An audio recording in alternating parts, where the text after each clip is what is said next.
Welcome to Braves Country Radio. We are excited to bring you a brand new season, your home for the classic call of radio baseball.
I state your name.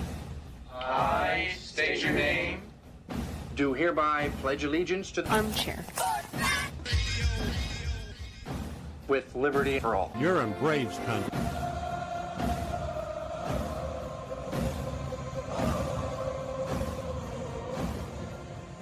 Ladies and gentlemen, please direct your attention now to the area in front of the pitcher's mound for tonight's ceremonial first pitch. You can't drink like me, you can't smoke like me. So don't try and be like me. Let's party together. There's something kind of about a kid that's never played baseball. What the hell's going on out here? Well, scared because his eyelids are jammed in his old man's hair. We need a live rooster to take the curse off Jose's glove, and nobody seems to know what to get Millie for their wedding present. We're dealing with a lot of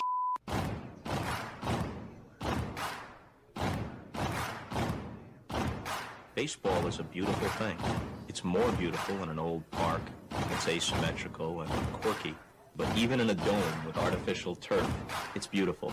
The way the field fans out, the choreography of the sport, the pace and rhythm of it, the fact that that pace and rhythm allows for conversation and reflection and opinion and comparison. In right field, the crowd is tormenting Strawberries, singing, Darryl, Darryl. Little roller up along first, behind the man.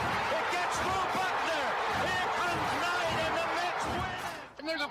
deep to left. It's on its way. There it goes. And the Yankees are going to the World Series. Aaron Boone. Ground ball stabbed by Folk. He has it. He underhands to first for the first time in 86 years. The Red Sox have won baseball world championship. Can you believe it?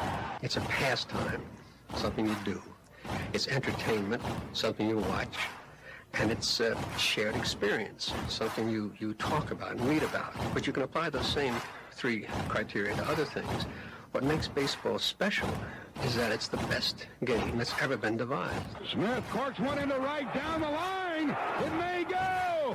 Go crazy, folks.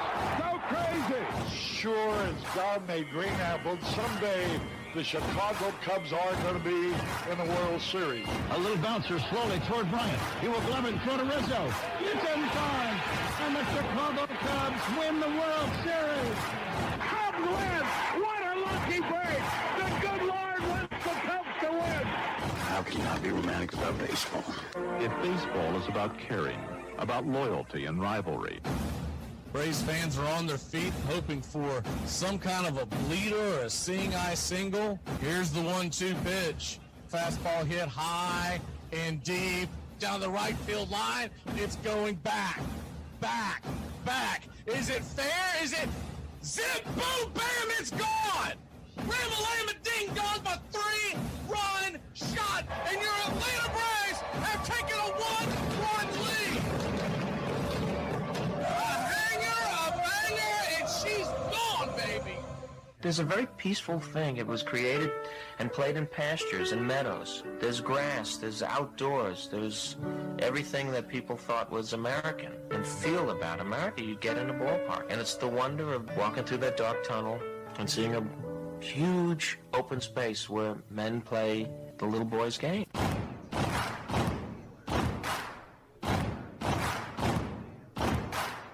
People will come. They'll come for reasons they can't even fathom. Not knowing for sure why they're doing it. They'll arrive at your door, as innocent as children, longing for the past. They sit in shirt sleeves on a perfect afternoon. They have reserved seats somewhere along one of the baseline. Back when they were children, cheered their heroes. It'll be as if they'd dipped themselves in magic waters. The memories will be so thick, they'll have to brush them away from their faces. People will come. The one constant through all the years has been baseball. America has rolled by like an army of steamrollers, and erased like a blackboard.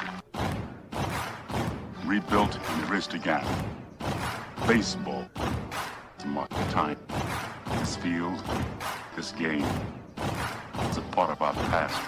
It reminds us of all that once was good, and it could be again.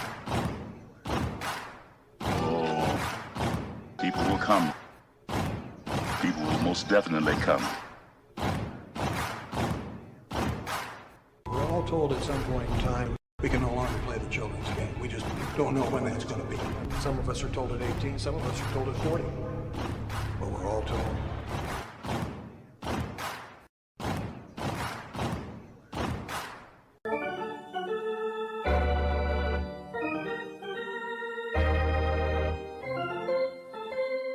I believe in the Church of Baseball. I've tried all the major religions and most of the minor ones. I know things. For instance, there are 108 beads in a Catholic rosary, and there are 108 stitches in a baseball. I prefer metaphysics to theology. You see, there's no guilt in baseball, and it's never boring. It's a long season, and you gotta trust it. I've tried them all, I really have. And the only church that truly feeds the soul day in, day out is the Church of Baseball. Which team do you play for?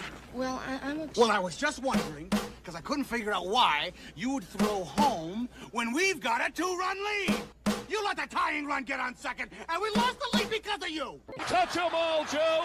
You'll never hit a bigger home run in your life.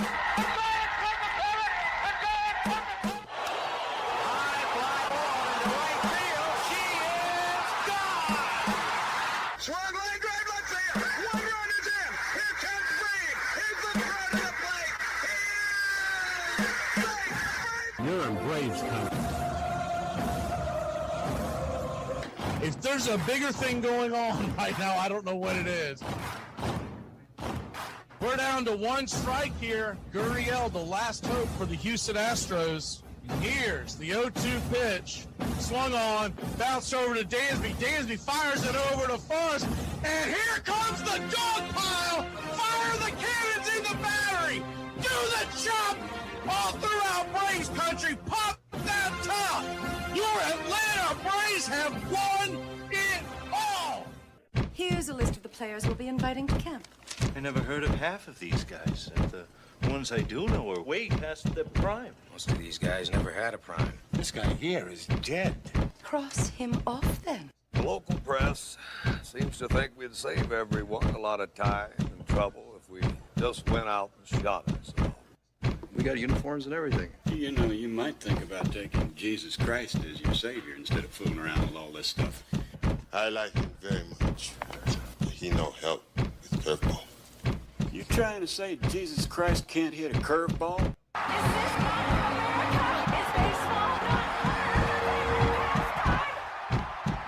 But I'll tell you, these fans are great. Listen to them. Hey, way to go, Rick. All of Ohio loves you. Come on, baby. Come on, Ricky. Come on, Ricky. The game doesn't stink. It's a great game.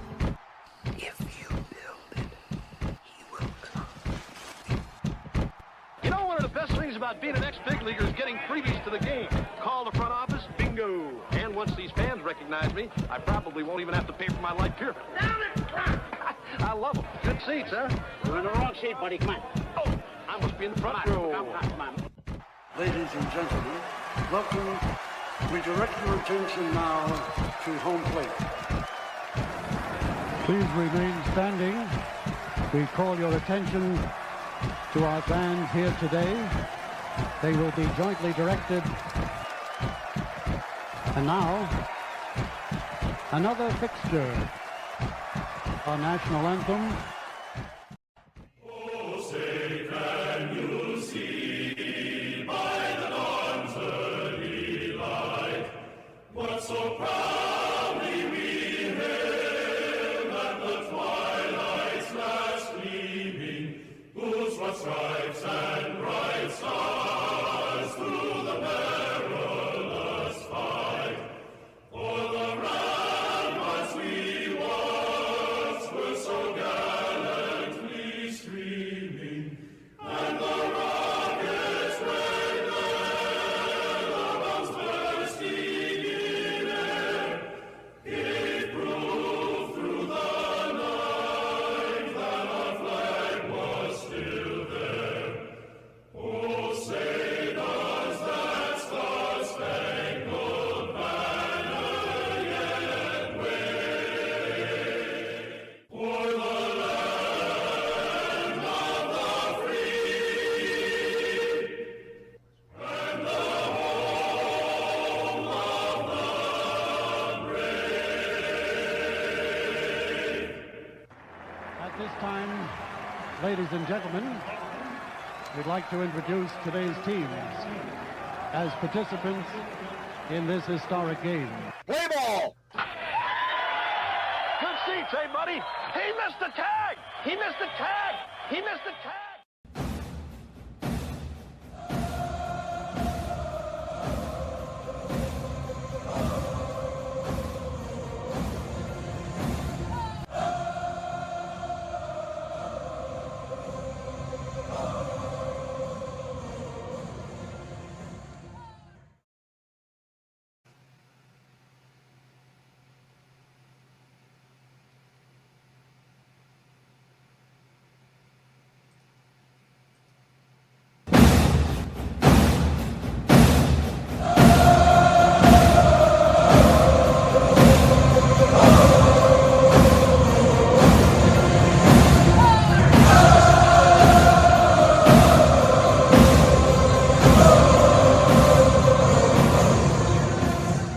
On a beer? 7 o'clock in the morning. Scotch? Hey, howdy, hi, and how the hell are you? Pull up an armchair, girls and boys. Pour you a cold one. It's time for Braves Country Baseball. You're listening live, and the scene is Truist Park in Atlanta, Georgia. We're set for pitch-by-pitch, play-by-play, the classic call, Braves Country Baseball. Hi, I'm Mac McGee. It's time to put it all aside for what should be a great game here on the diamond. As we take you out to the old ballpark, kick up your feet, let's take a journey back to the golden age of radio baseball. We'll do our best to paint the picture as the game goes along. Roll call is on the way. It's time to join the country club, join in the fun. It's time to chop along. Go ahead and put your game face on. Here are the starting lineups for today's action. Leading off for the Milwaukee Brewers, Christian Yelich, the designated hitter, has 5 home runs, 24 RBI, 5 stolen bases, batting .275. Batting second, left field, Jackson Chourio, 10 home runs, a .307 average, 28 RBI, 5 stolen bases. Batting third, playing second, Bryce Turang, 11 home runs, 44 RBI, 12 stolen bases, batting .262. Billy the Kid is batting cleanup and behind the plate. 6 home runs, 43 RBI, 1 stolen base, batting .291. Garrett Mitchell in center for the Brewers, 5 home runs, 34 RBI, 6 stolen bases, batting .253. Andrew Vaughn is at first and batting 6th with 2 home runs and a .347 average, 19 ribbies. Bryce Perkins is in right and batting 7th, 1 home run, 11 RBI, 141. Pratt is at short. He's 3 for 9 on the year. And Joey Ortiz, our old nemesis, batting 9th and playing 3rd. He's batting .203 with 1 home run, but somehow he will look like an all-star this weekend. On the mound for the Milwaukee Brewers, it's Jacob Mizorowski. Arguably the best stuff in all of Major League Baseball. The right-hander is 8-2 with a shiny 1.34 ERA and a 0.74 whip. 87 innings, 131 strikeouts, just 22 walks and 4 home runs served, 42 hits allowed. He'll be going head-to-head with Martin Perez. They push back everybody a day because of the rainout, so we do not get what we thought and we hoped we would get, which is Sale versus The Miz. But Martin Perez has been pretty darn good in his own right, 5-3 with a 2.9 ERA and a 105 whip.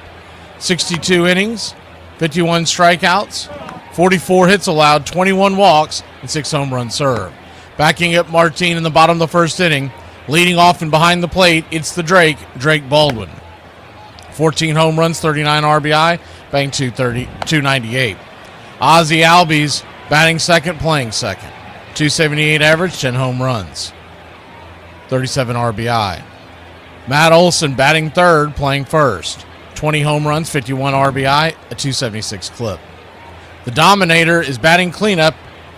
He's the DH with 6 home runs and a .283 average, 31 RBI. Mauricio Dubon patrolling center field for your Atlanta Braves. 7 home runs, 40 RBI, and a .259 average. Austin Riley at third, batting 6th. 8 home runs and a .211 average. The Yaz batting 7th in right with a .228 average and 3 home runs. Eli White is batting 8th and in left, a .230 clip and 3 home runs. And Jorge Mateo is at short and batting 9th. He has a .281 average and 4 home runs on the year. Calling balls and strikes behind the plate tonight, it's Tom Hanahan. Your first base umpire, Ron Culpa. Second base will be manned by Scott Berry. And down the third base line, it's Manny Gonzalez. Game time temperatures here at Truist Park in Atlanta, Georgia are expected to be about 83 degrees. The wind's blowing out to left center at about 6 to 10 miles an hour. Your Atlanta Braves are plus 152 on the money line. Milwaukee minus 166, a decided favorite, and the over-under is 7. Our pick to click against The Miz. Nobody has ever seen The Miz on the Braves. So we're just going to go with the Drake because he's the best hitter we've got on the team, so you might as well fire him up. He's leading off, and we'll watch him click. If Matt Olson gets a hold of one of these Miz home runs, duck. It could be coming through your living room.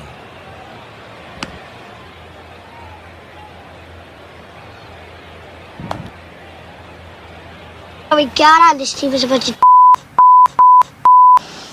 and a booger-eating moron.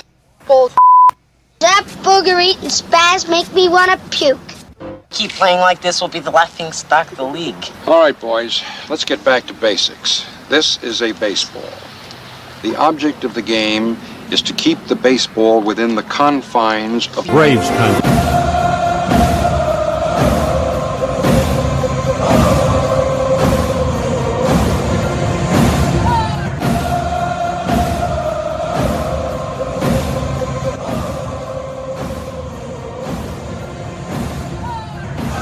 Well, it's about that time.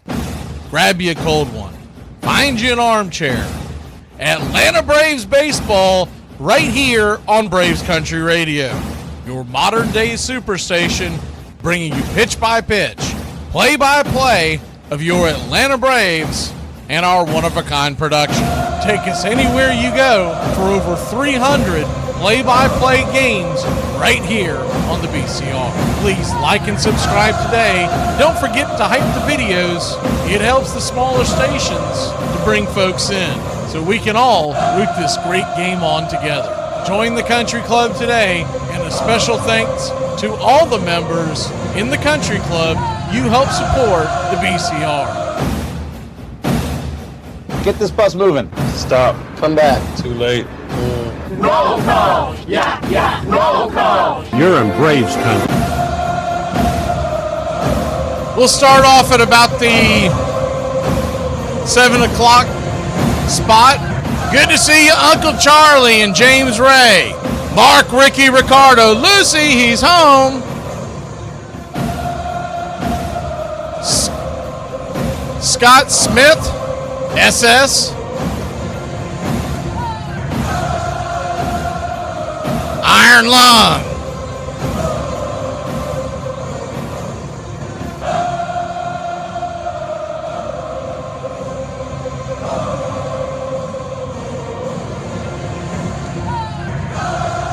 GAO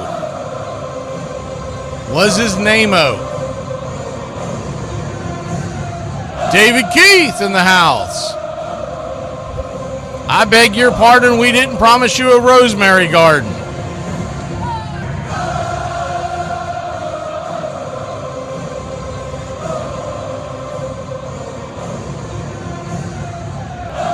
As Waldo,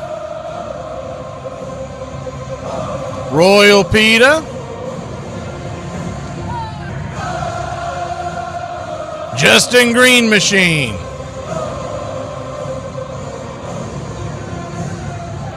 Tour de France, Tour de Force,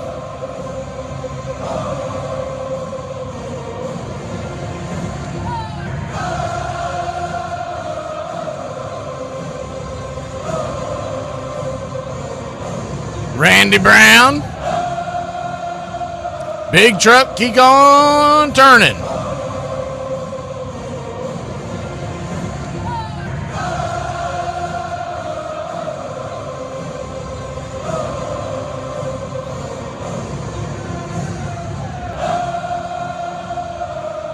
We haven't said your name. Go ahead and jump in the chat. We'll give you some salutations here in a bit. We're going to take a really quick break and get you set for pitch-by-pitch, play-by-play of your Atlanta Braves. You know, tonight's a night that we could have used some rain about halfway through to ruin Mrs. Start. We'll be back in a flash. It is the American game. You see a guy hit the ball out the ballpark, and that same guy can come up tomorrow in that situation and miss the ball and lose the ball game. Can bring you up here, it can bring you down there. One thing about it, though, you know it always will be a tomorrow. You got me today, but I'm coming back.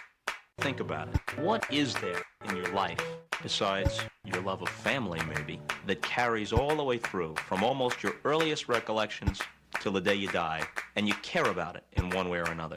There are very, very few things that make that list, but we have a child's interest in baseball, so it will be one of the few things in my life that I have cared about in one way or another all the way through. There's a lot of wonderful stillness in baseball that I love. Many seconds of stillness. When the pitcher has got the sign, the batter is crouched, the ball players all lean forward with their hands on their knees, and then very shortly the ball is delivered. But in that tiny period when the pitch and the fever of the crowd is tangible, there's a moment of absolute stillness that I treasure. The best of us keep as much of that childhood with us as we grow into adulthood as we can muster. And the most creative, the most happy, the most fortunate of us are those who don't lose the sense of play. And even after we're past the point of being able to actually play the game with any skill, if we love it, then it's like Peter Pan. We remain boys forever. We don't die.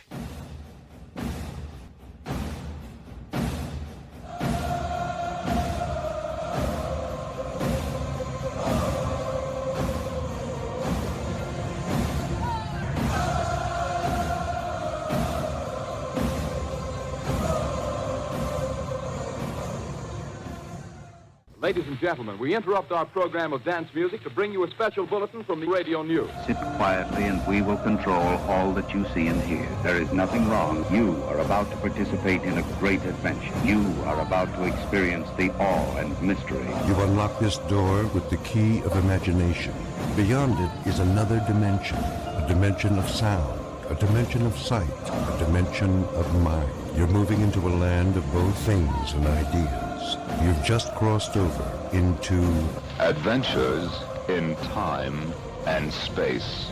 We offer you Braves Country Radio, your home for the classic call of Braves Country Baseball. Hi, folks. Join us now for another Braves ball game. Yes, sir. This is the one we've been waiting for. This is it. This makes you feel like it's spring and baseball, no more measles, and free tickets to the circus. You're in Braves country.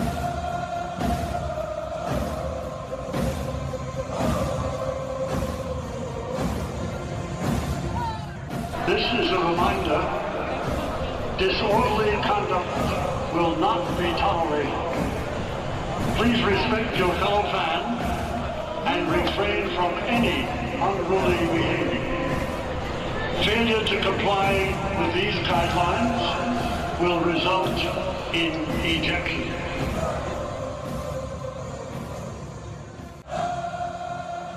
It's all mixed up with peanuts, tobacco juice, and a hearty feeling among the fans joshing each other. Always this raucous, good spirit. Everybody came to have a good time. The whole stands full of people all roaring. In baseball, never known an instance where so instantly a whole crowd could be brought to its feet, roaring with delight over just a clean crack of a bat against the ball. A lot of room in right center. If he hits one there, we can dance in the streets. Line drive and a base hit. Just as the score of the tying run. Breathe to the plate. And he is saved.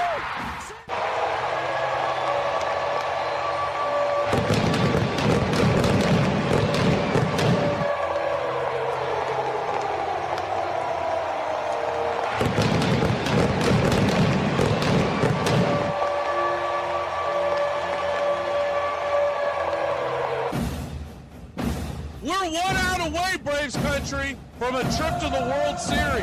Whatever superstition you got, do it. The entire city of Atlanta, the entire South is standing on their feet, trying to will the Braves into the World Series. Here's the 1-0 pitch. And swung on and ripped over to Dansby Swanson. Dansby's got it. He fires over first. Baby, sound the trumpets. Do the job through the streets. Your Atlanta Braves are headed to the World Series. And the place is going bananas.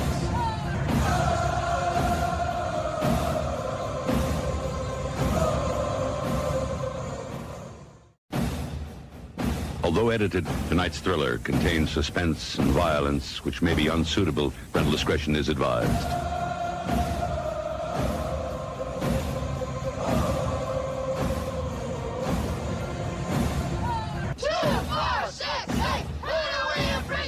You're in Braves country.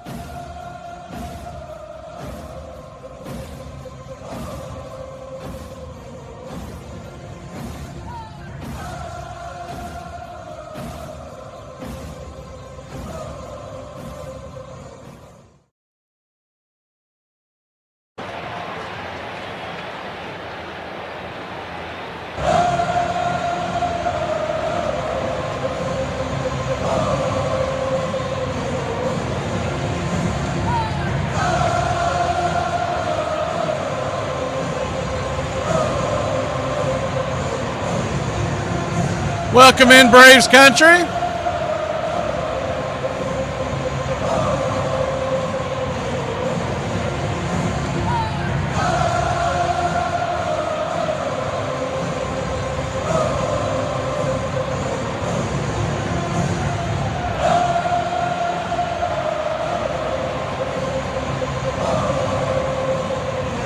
Braves are wearing their Friday night reds.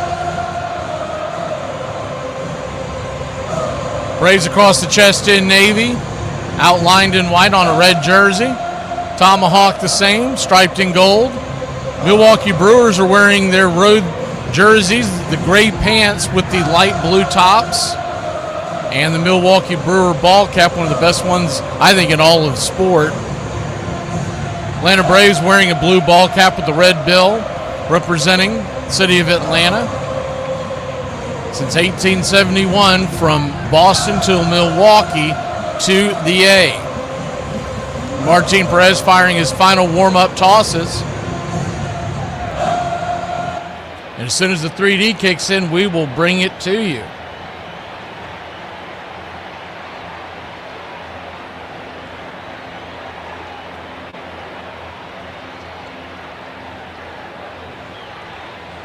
Looks like we're getting pretty close. It looks like they've already got it ready to roll, so good news on that front.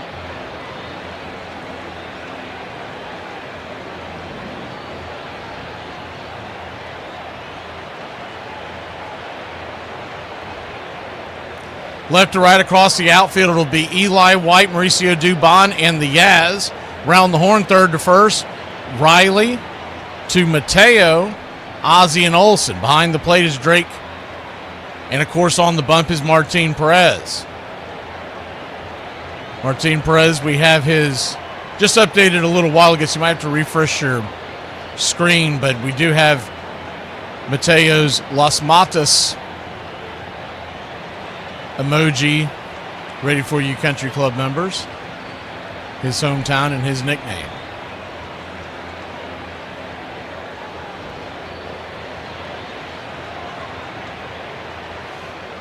Christian Yelich digging in. It'll be a righty-lefty lefty-lefty matchup to start us off. We're just about set. Yelich coming to the bump. And yes, sir, it is baseball time in Braves country. The first pitch on the way is down and away. Outside wide for a ball. It's 1-0. The 1-0. Kicks and fires. Swing and a miss. Over the top of the sinker. 1-1. So 1-1 count. Brings it. Just a touch inside. Sinker misses. Ball 2, 2-1. Infield playing back into the right with the power hitting left-hander on the mound. In the box is the 2-1 pitch. Outside wide. 3-1. You don't want to start this off with walking the leadoff runner. Runs are going to be hard to come by most nights with Mizorowski on the mound. Can't imagine tonight will be any different. The 3-1 pitch. Chops it foul. Full count. Jacob Mizorowski shut out the Phillies last Friday night, his last outing. He went 9 scoreless and struck out 15. The payoff pitch. Swing. Rips it over to second base, but right at Ozzie Albies. Ozzie will grab it, flip it, 4-3, and there's one away. Hard hit ball, but right into the teeth of the defense.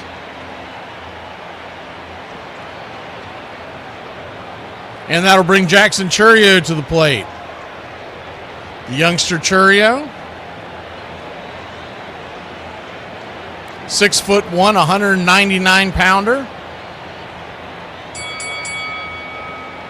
Stands in the first pitch right down the pipe for a strike. It's 0-1. He's out of Venezuela, and his brother Jason is in the minor league system as well. The 0-1 swing, rips it over to third. Hard hit ball, but right at Riley. And so far, so good. We're standing in the right place at the right time. 5-3 on the putout. There's 2 down.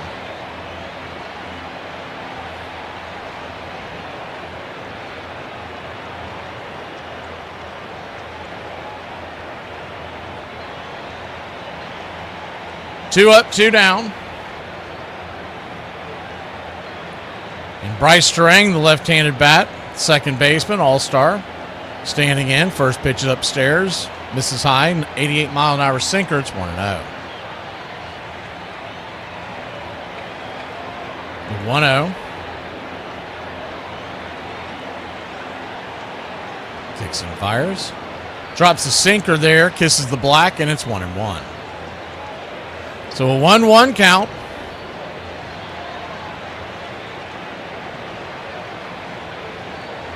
Turns and clicks. Swing and a miss. Pulled the string on that changeup, and it's 1-2.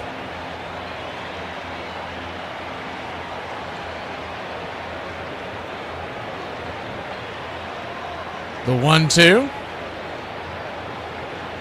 Swing and a miss, strike 3, and that will end the inning. So the Braves go take care of the Brewers. 1-2-3. We'll be back in a flash here on the BCR Radio Network.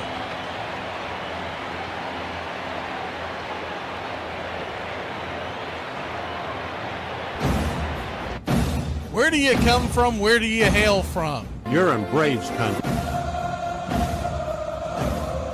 It's always great to hear where everybody's listening here in Braves country.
Welcome back. Atlanta Braves will. Here's hoping that for some reason Mizorowski's a little off tonight. Remember, he did go a full 9 his last time out, and you just never know when even some of the better pitchers don't have their best stuff. Braves will be trying to get on the board early and often and try to protect the lead. First pitch on the way to the Drake is swung on and missed. 101 miles an hour right down the pipe. It's 0-1. That is not a misprint, and that is what you can expect from the Miz. He routinely is above triple digits, the 0-1. Swing and a miss. 101. And it's 0-2. The 0-2 count. Remember, nobody on this team has seen Mizorowski before.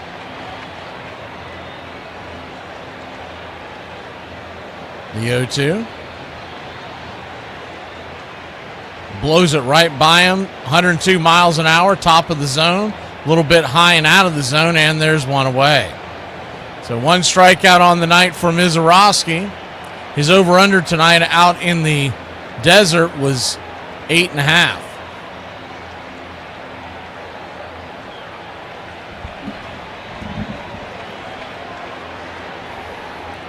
Open stance from the left side, righty-lefty matchup. First pitch swinging by Ozzie Albies is sawed off foul. It's 0-1. The one thing you could probably go ahead and predict the Braves are going to keep his pitch count down because they tend to, with these bigger aces that they face, they tend to try to ambush early, and it either works or it doesn't work. So he's either going to go 8 or we're going to get to him by the 3rd or 4th. The 0-1 pitch, swing, golfs it towards left field, waiting for it to come down. In left field is Jackson Churio, and there's quickly 2 down. Left to right across the outfield for the Milwaukee Brewers, it's Churio, Mitchell, and Perkins. Around the horn, 3rd to 1st, Ortiz, Pratt, Terang, and Vaughn. Contreras is behind the plate and misses on the bump.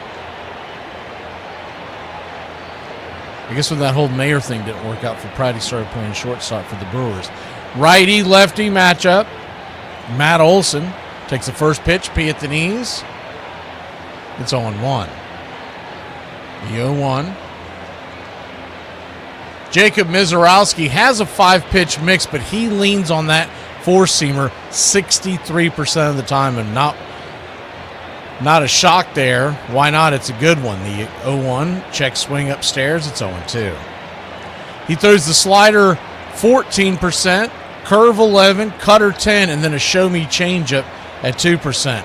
And his changeup is most people's dream of a fastball. The 0-2 pitch.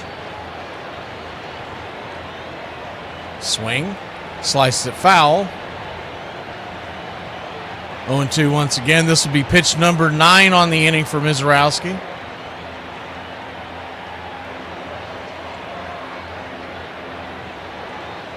The 0-2.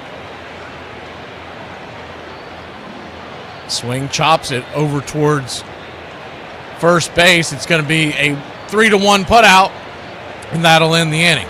So both teams go down scoreless. Two different styles in this heavyweight prize fight. The Braves and Brewers knotted up at zeros. We go to the second. You know, I wish I could sleep, but then my stupid ADHD kicks in, and well, it's basically 1 sheep, 2 sheep, cow, turtle, duck. So wait a minute. I figured it out, guys. If I put a letter in the mail with no stamp, it'll get sent back to me at the return address. So why wouldn't I just put the place that I want it to go in the return address and not put a stamp on it? Far removed from the soft-spoken, slap-hitting Gwynn is our 8th greatest right fielder. Reggie's flamboyance could not be overlooked by anybody. I was only concerned about putting the fat part of the bat on the baseball. I didn't feel there was anything that could stop me from doing that. But he backed up his flamboyance with production. I think the attention came with his power. He would hit some shots. That hit the transformer up there. I mean, they would go places where I've never seen balls hit before. And the bigger the stage, the greater was Reggie's penchant to produce. When the lights were shining the brightest, so too did Reggie. Game number 6 of the 1977 World Series. You can just see before the game, he was kind of chomping at the bit. He knew that this was his moment, and he wasn't going to let it pass. And Reggie seized the moment by hitting not one, not 2, but 3 home runs in a single World Series game. You know, it's a great feeling. Guys like DiMaggio and Mays and Aaron and Clemente, and I can now say that I had one day that was like those guys. Reggie's career numbers are certainly impressive, but when you add in his 18 postseason home runs, 48 RBIs, and 5 World Series rings, well, you can certainly understand why they called him Mr. October. What's up, Braves country? Looking forward to a great Atlanta Braves season. See y'all at the ballpark. Love y'all.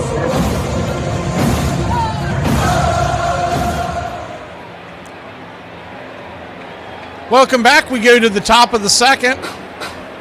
Martin Perez goes to work. Lefty-righty matchup. First pitch swinging. Billy the Kid smacks it towards left field, but it'll be a hard hit fly ball to Eli White and 1 away. It's good we're getting all these outs. It's a little concerning that so many of these balls are getting clocked. Figure eventually someone's not going to be standing there. He might be a little off on his location early on. Garrett Mitchell, the batter, lefty-lefty matchup. First pitch to Mitchell. Upstairs inside for a strike. It's 0-1.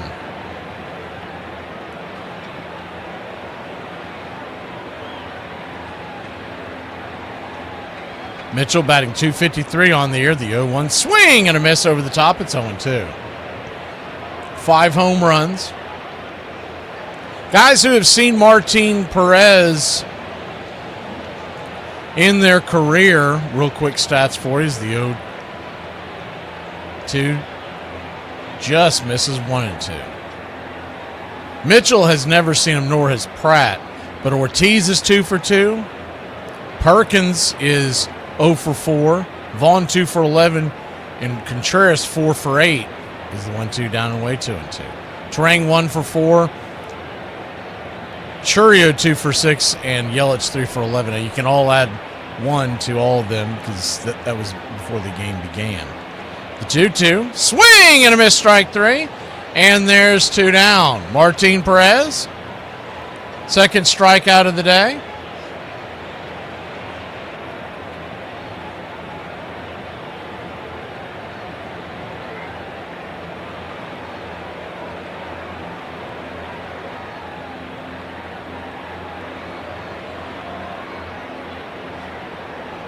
Right-handed bat of Andrew Vaughn comes to the plate, batting .347 on the air. Takes the first pitch for a strike. It's 0-1. It's amazing. If you remember, the Brewers picked him up for just crackers. As the 0-1 upstairs, it's 0-2. He's got a .961 OPS in 35 games this year. Primarily hits against lefties is the 0-2 pitch. Outside wide. Changeup misses 1-2. But imagine how much more dangerous that Chicago White Sox offense would be had they held on to Vaughn. He just couldn't get it going in Chicago, and they finally gave up on him. The 1-2 count. Brings it. Check, swing. It doesn't matter. He got caught watching the paint dry, punched him out up top, and that'll end the inning. Braves take the Brewers down 1-2-3.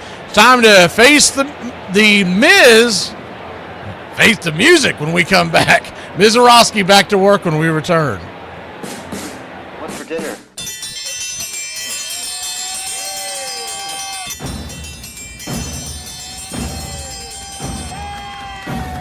Hey, chef, what's for dinner? My favorite. What's for dinner? Get in my belly! Blob, the Blob, Blob Barker, Blob of the Hut, and Rub-a-Dub Chub. What do you want for dinner? I don't care. One large jambalaya, please. Jambalaya? Biggie can't fit through doorway. Oh, this is fantastic. You got my shirt at the Big and Tall shop? When did I make the crossover? I can't feel my hands. You gonna eat your cornbread? It's the wood that makes it good. Oh my God, I'm fatter than the skipper. No and then! And then! No and then! And then! No and then! And then! No and then! And then! I refuse to play your Chinese food mind games. You sure you know what you're doing? Yeah, Chinese food seems kind of complicated. Well, maybe for a less experienced chef. That ketchup? It's just a base. You don't understand cooking. Hey, you know what? I just figured out what I want for dinner. A nice hot bowl of shredded stew. Gazpacho, por favor. Por favor. I'm part Spanish. Adios, muchacho. Maybe you're getting cheese ball syndrome. I love broccoli. It's good for you. Then maybe you'd like to have a piece. Vile weed! Hurry up and munch those fries. We've got to get back to work soon. One large crab bisque to go. You want bread? You're pushing your luck, little man. You know what? I'm sorry. I've had shredded stew before, and it sure as diddly didn't taste like that. I'll tell you what, a refill on this delicious exotic tea. That's duck sauce. That is good. We're trying to lose weight. Fatty McButterpants. Lay off me, I'm starving. I'm gonna order some pizza. A little neighborhood joint called Domino's. Domino's? Everybody enjoying the food so far? Oh my God, yes. We're gonna come tomorrow night and every other night for the rest of our lives. Oh, and don't cheap out on the tip. We all know you're loaded now. What's for dinner?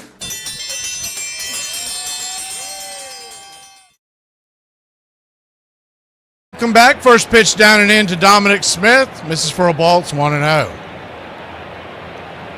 The 1-0.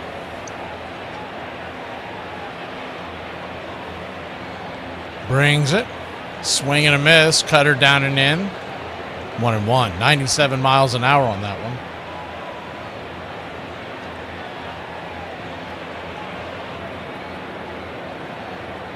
Last time out, 95 pitches and one hit the Phillies with 15 strikeouts. The 1-1 pitch swing, lifts it, get down. That ball's going to find a home into right center field. It's down for a base hit. Not a hard hit ball, but hit them where they ain't, Dominator. Get us started here on a Friday night in Braves country. This is a time for leaders to step up. Make us believe again.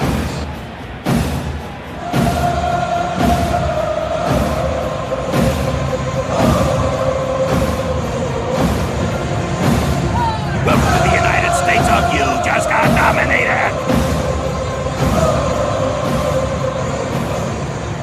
First pitch on the way to Dubon, swung on and sliced foul out of play. It's 0-1. Righty-righty matchup, runner at first. Nobody out.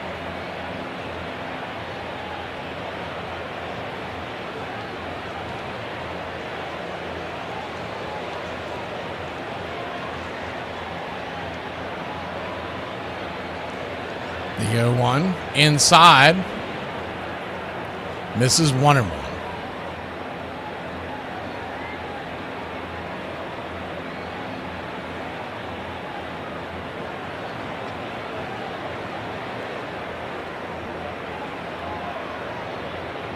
The 1-1 swing lifts it down the right field line. Just out of play, 1-2. One thing you do know when you're facing Mizorowski, even if you're late on a pitch, his velocity is going to help carry that ball for you. So if you can just make solid contact, it'll go a ways.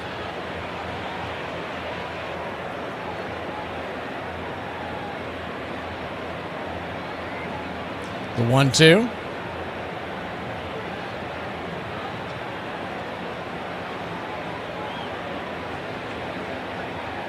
Swing, lifts it over towards second base, and that's going to be an easy 6-4 put out. Dominic Smith had to wait on it. You weren't sure if that was going to be caught, and you might argue that, well, should that be an infield fly rule? It doesn't really pertain, and nonetheless, you'd rather have Dubon standing at first as opposed to Dominic Smith anyway. So they'll switch spots. Smith heads to the bench, 1 on, 1 out. And Austin Riley coming to the plate. Riley takes the first pitch, four-seam fastball, 100 miles an hour on the outer edge. It's 1-0. 1-0.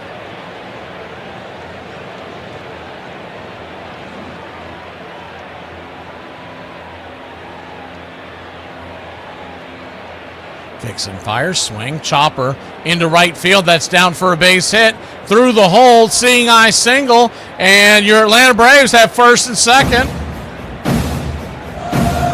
You're my boy, Blue! Blue, you're my boy! And only 1 out.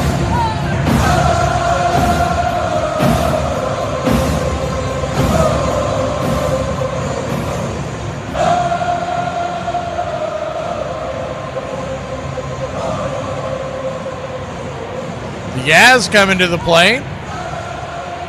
First pitch on the way. Just touches the outer edge. Cutter for a strike. It's 0-1. Yeah, that's a nasty pitch.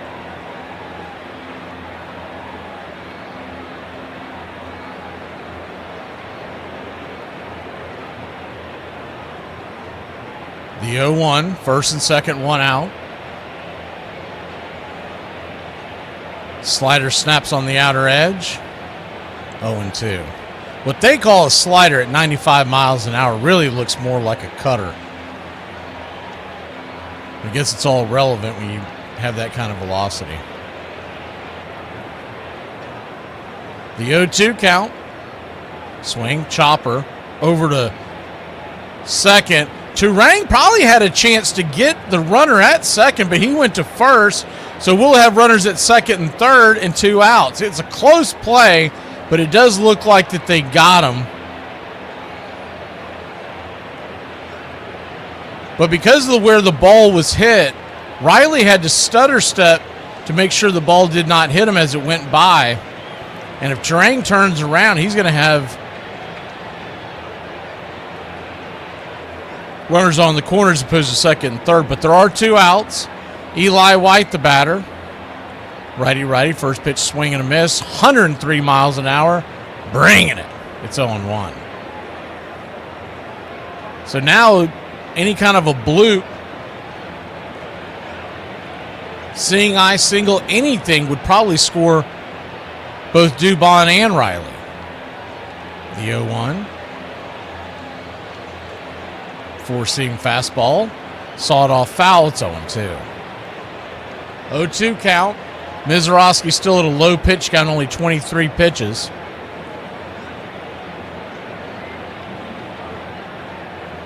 He's asking for a new baseball. Infield back into the left, huge hole down the right side. The 0-2. 4-seamer outside wide, 1-2. Wild pitch would most surely score Dubon. He's got a pretty good lead down there at third. They're not holding him, so he could probably actually cheat a little more if he wanted to. The 1-2. Swing and a miss, blew it right down Main Street, just could not catch up. 104 miles an hour. Yowza. We're in for a long ride tonight. It's 0-0. We go to the top of the third.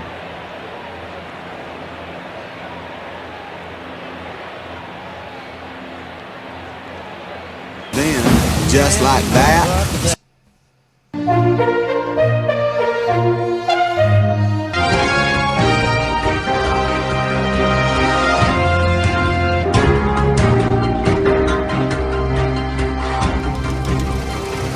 Major League scoreboard for Friday night, June 19th. In Detroit, Michigan, the Tigers lead the White Sox 2-1 in the bottom of the fourth. They're in Yankee Stadium, and New York has a 1-0 lead over Cincinnati in the bottom of the second inning, and they are threatening. Tampa Bay, or St. Petersburg, more accurately. The Washington Nationals lead Tampa 1-0, bottom of the second.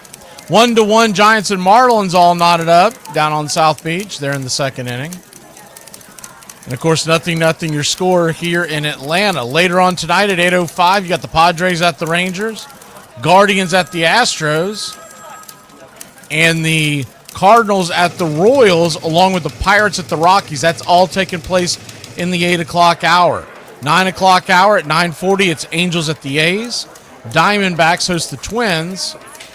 And at 10:10, you have both the Red Sox traveling to the Mariners and the Orioles at the Dodgers. Well, earlier today, the Chicago Cubs pound the Blue Jays 16-2, and that's your out-of-town scoreboard. Also to be noted, Atlanta Braves designated Sandy Leon for assignment and acquired Joey Bart, giving Hunter Stratton to the Pittsburgh Pirates.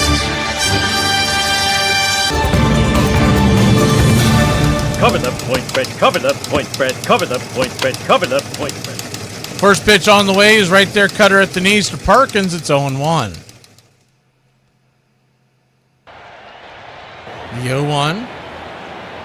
Perez brings it up and in. Sinker high in the zone, 1-1. 1-1 count.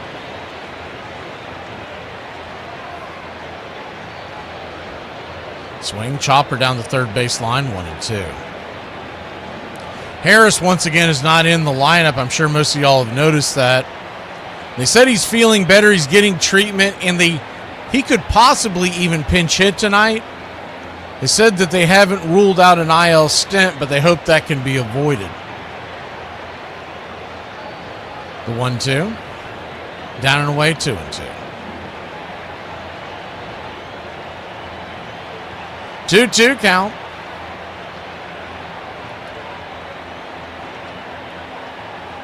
Brings it. Swing, chopper. Past the mound. Riley's going to have to barehand it, and he has no play. Really, the only person who was going to be able to make that play would have been Perez, and it would have taken a circus catch and spin and throw to first. So it'll be an infield single for the Milwaukee Brewers.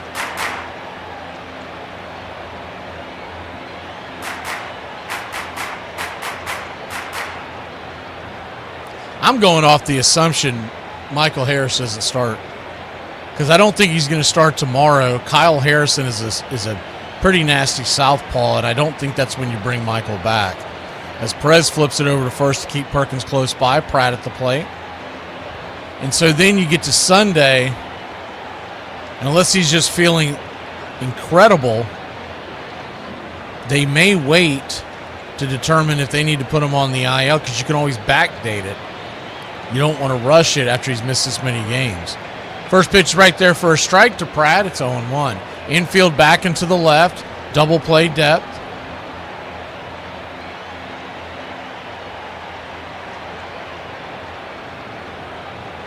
The 0-1, swing and a miss, 0-2.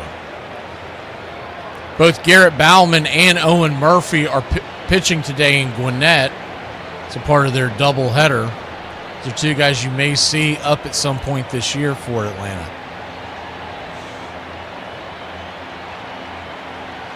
And those rainouts are starting to pile up.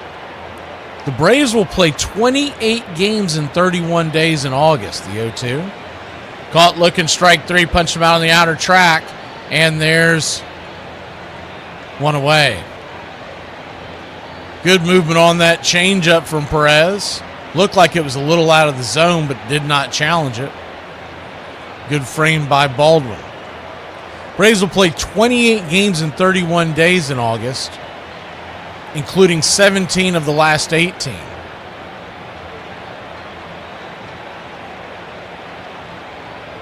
Lefty-righty matchup. First pitch upstairs for a strike. It's 0-1.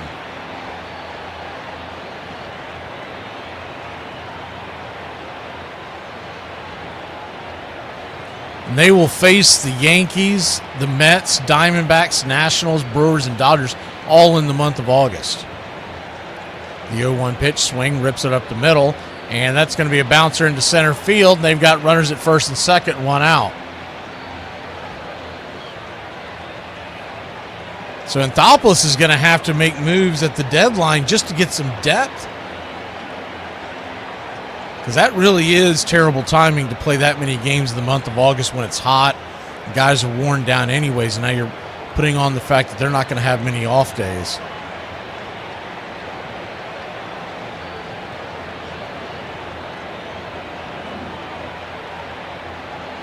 Lefty-lefty matchup. First pitch, check swing by Christian Yelich as the lineup flips over.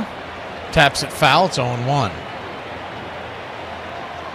You missed it a few days ago. Brewer Hicklin was selected to the Major League roster with an option to AAA.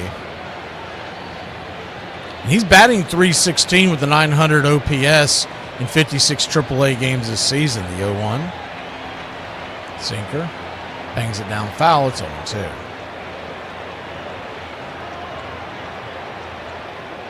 .0-2 count, first and second. One out.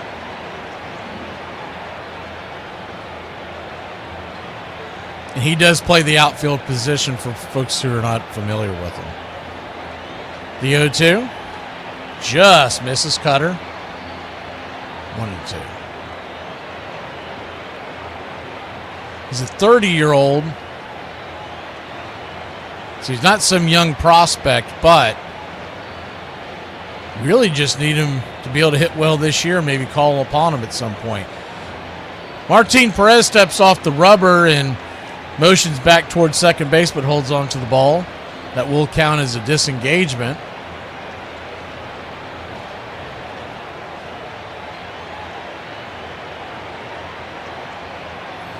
The 1-2, chopper back to the mound.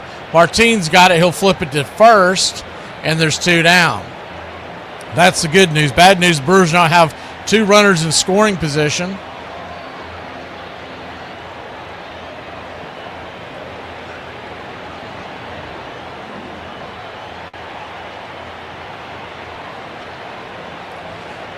And Jackson Cherio coming to the plate.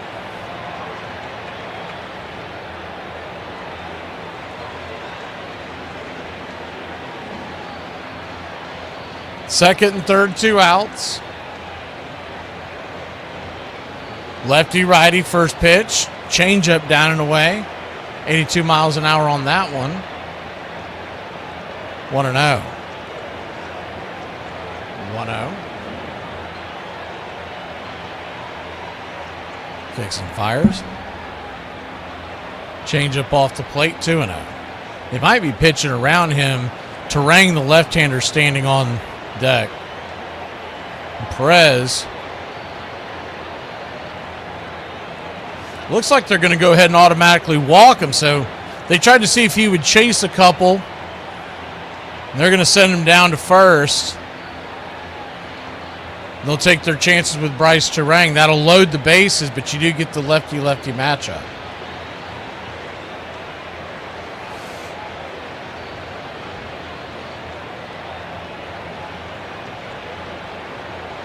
First pitch to Bryce Terang is a changeup. Just grabs the inside paint. It's 0-1. Bases juiced. 2 outs.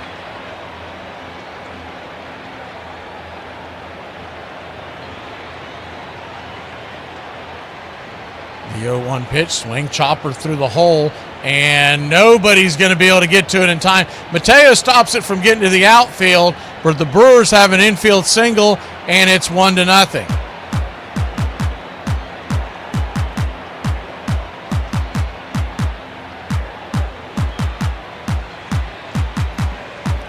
The slow chopper through the hole, and because of the shift, Ozzie was played way to the right, and Mateo had enough time to get to the ball, but he was never going to get the quick Terang going down the line. So 1-0 your score. William Contreras coming to the plate. Lefty-righty matchup. The first pitch on the way, down and in. 1-0.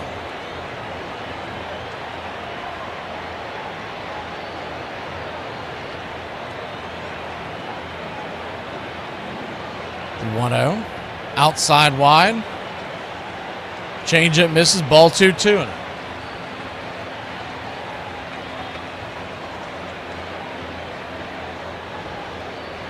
2-0 count. Braves trail 1-0. The pitch. Swing pops it up. High into the outfield. Right center. Underneath it is Diaz, and that'll end the inning. So they cough up one, but it could have been a lot worse. We'll head to the bottom of the third, trailing by 1.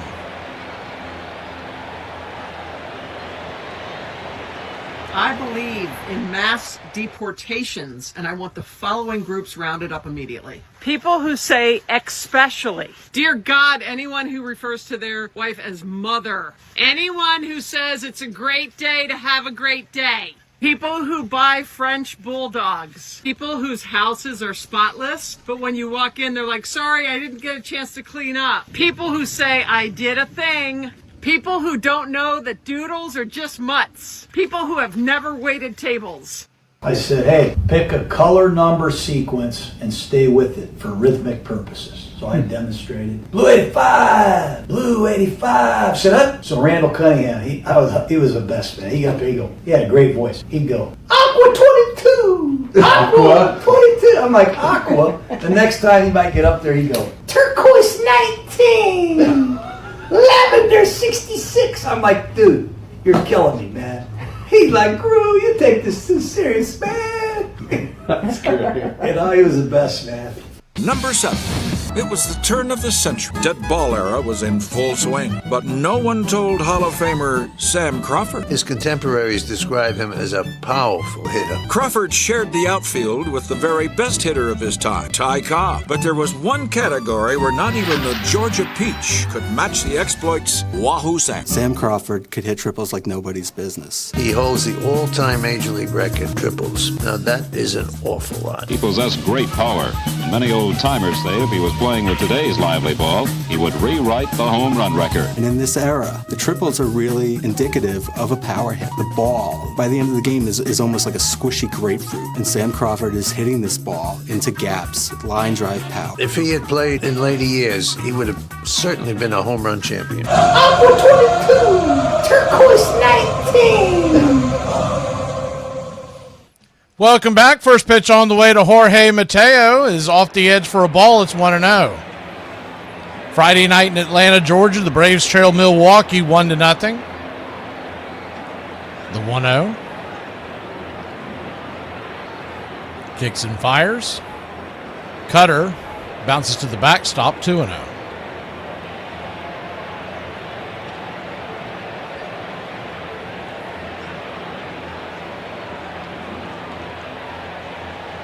The 2-0 count. Swing, rips it high and deep into center field, going back on the track, making the catch at the wall for allowed out number 1 is Mitchell. He barreled that thing up, just couldn't get enough lift on it. 104 miles an hour off the bat of Mateo.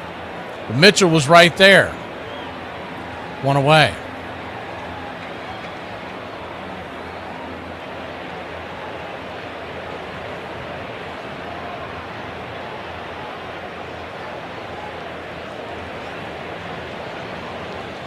First pitch to Drake Baldwin is chopped down the line, just foul. First base side. 0-1.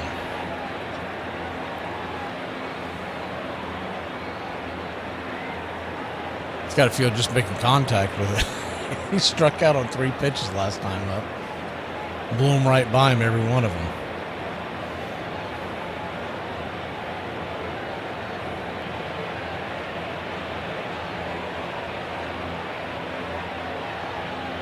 The 0-1. Swing and a miss. Slider upstairs. 95. 0-2.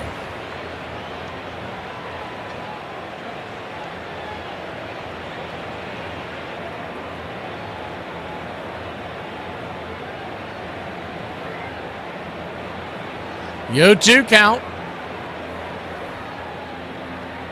Swing. Punches it. Down the left field line. It's going to stay in play, and it's going to be an F5 in your scorecard. Foul territory. 2 down.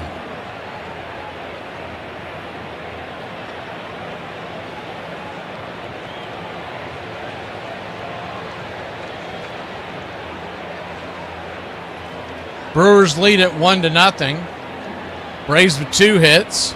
Milwaukee with 3. No errors on the board. Ozzie Albies the batter. First pitch down and in. Almost got him in the foot. Cutter misses. It's 1-0.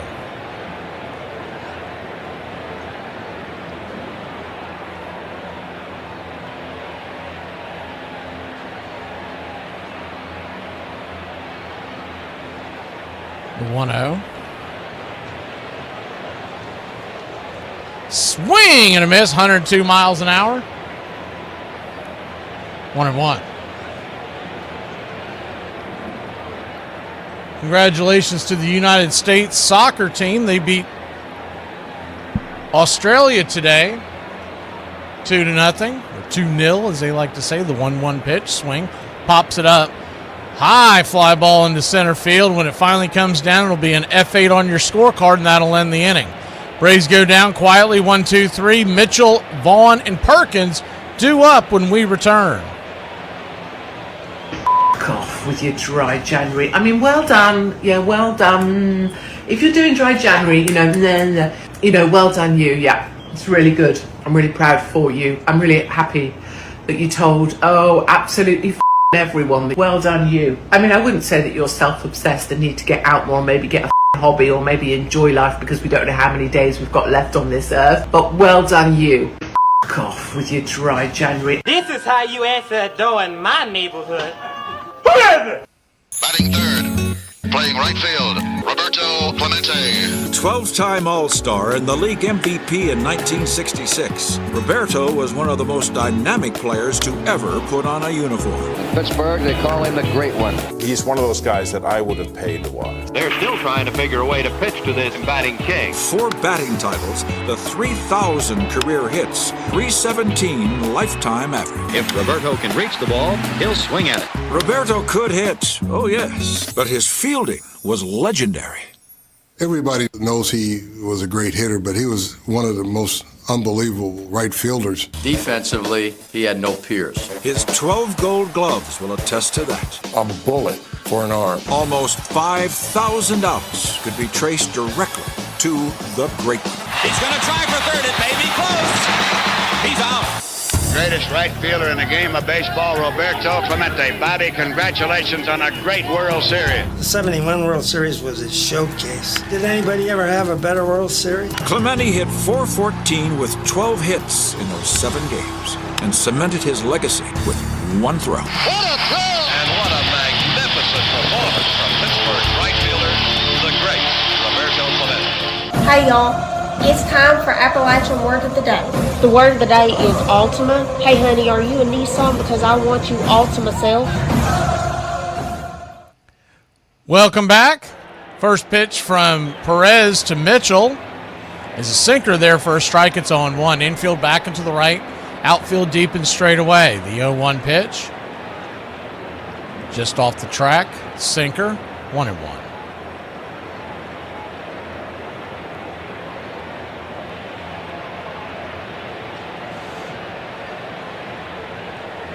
The 1-1 cutter grabs the outer edge, and it is 2-1. Just misses the zone. Milwaukee comes into tonight 45-27 on the year, 20-12 on the road. The 2-1 sinker down and in, ball 3-1.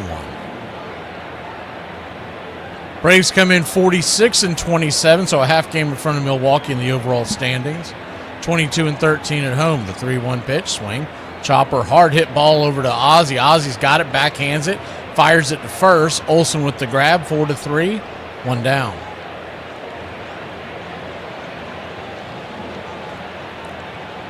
Game 2 is tomorrow at 4:10. First pitch will come on the air about 3:45 to get you set.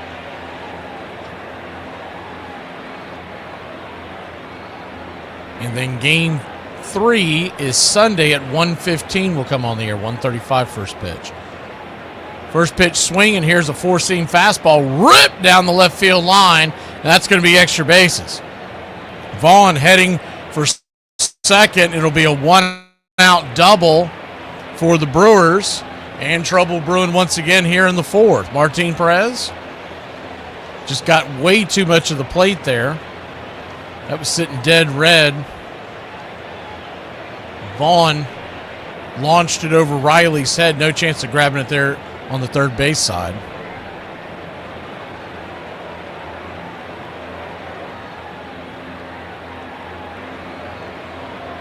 So Perkins, the batter, lefty-righty, first pitch. Swing, pops it up.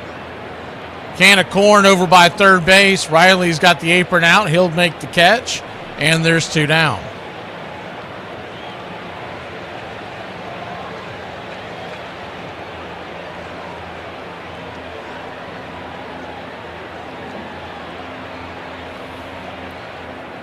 Runner at second and 2 outs. Cooper Pratt, the batter. Struck out his first time up. First pitch for Martin is a changeup below the knees over the plate. 1-0.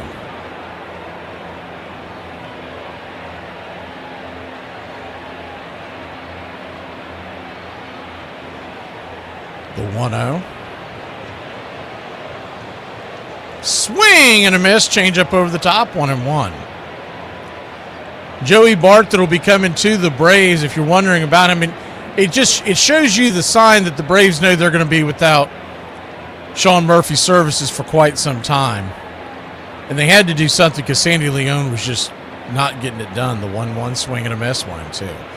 He's not someone who's going to light your socks on fire offensively, but he was one time a top prospect in all of Major League Baseball.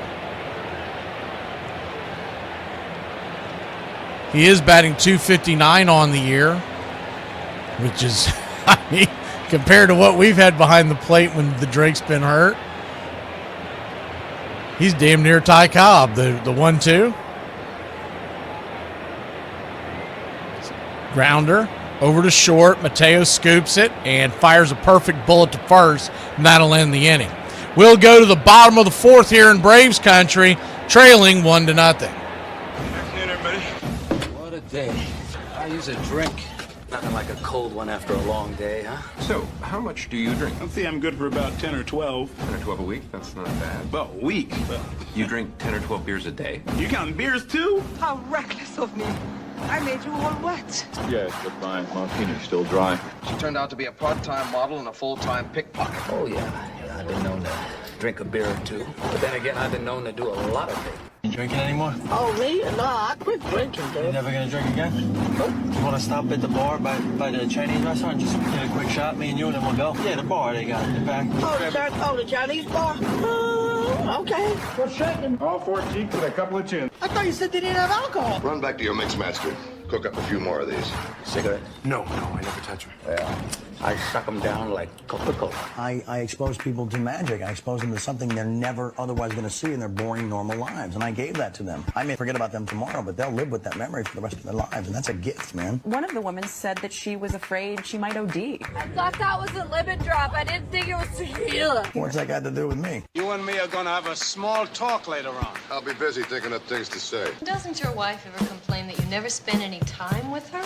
Would you? Could you keep it down to a low roar? Some of us have to work. Put that money down, pal. Yeah, I'll be ready. There goes the 2 weeks at camp. I promised the kids this summer. My birthday, give me a beer, stick a candle in it, and I'll blow out my liver. Here's to feeling good all the time. Perfect. Cheers. Cheers. This crowd's back into it now.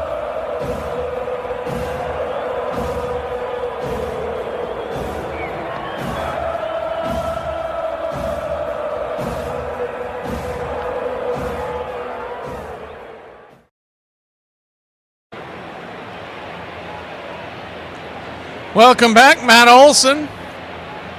Your Atlanta Braves.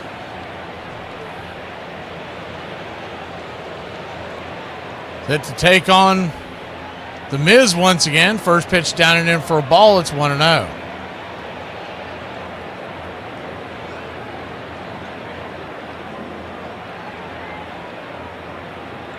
The 1-0. Kicks and fires. Inside. 2-0. He's gone cutter and curve to start the first two pitches, excuse me. Olsen grounded out his first time up, sitting on 20 home runs for the year. The 2-0 pitch, swing, punches it over the dugout, 2-1.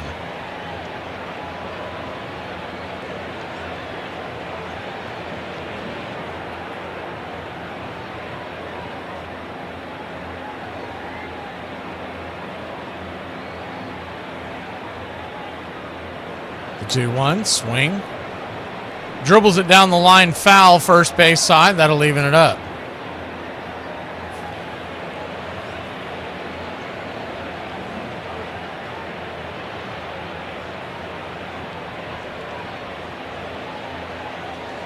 Olsen. Looks like he might have cracked his bat. He's going back and looks like a brand new bat there. So a 2-2 count. I bet Mizorowski breaks a lot of bats. I bet there's nothing but a graveyard of Mizorowski bats. The 2-2. Swing fouls the four-seamer away, 103 miles an hour. I just loved it for Matt Olson to time one up, because that thing is going to go 500 feet. The 2-2 pitch. Swing. Got underneath that slider. Pops it up into right field. And F9 on your scorecard, one away.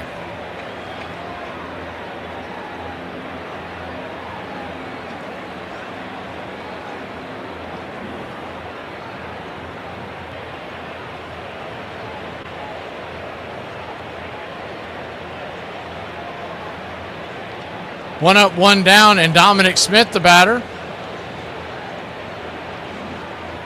Singled his first time up. First pitch is a four-seamer, 102 miles an hour. Upstairs, it's 0-1.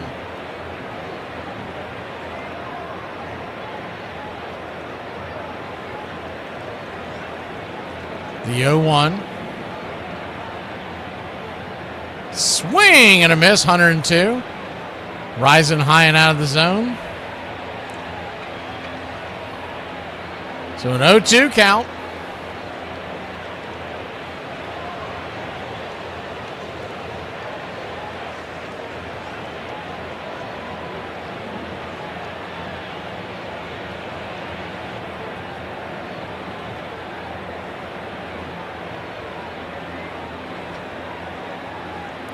The 0-2. Caught looking, strike three, four-seam fastball right down the gullet. 2 down. Mizorowski. Only 3 strikeouts so far.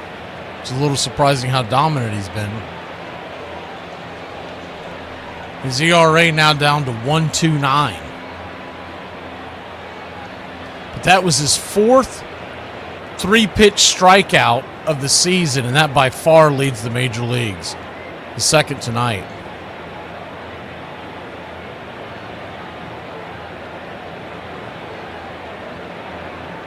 .44th. Brewers challenge that call, and they will lose their challenge. Wrong, wrong. So it'll stay 1-0. Wrong, wrong, wrong, wrong. You're wrong. The 1-0. You're wrong. Swing fouls back the four-seam fastball 1-1. So it's 44th 3-strikeout tonight. The closest one they had on the list, I didn't grab the name, but I think it was 28 or 29.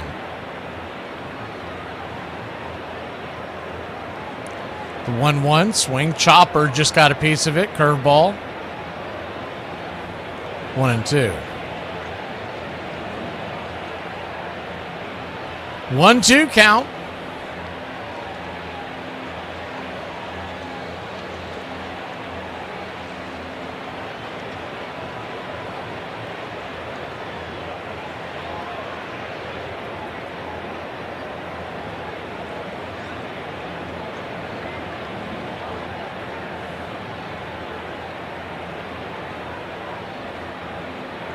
The 1-2.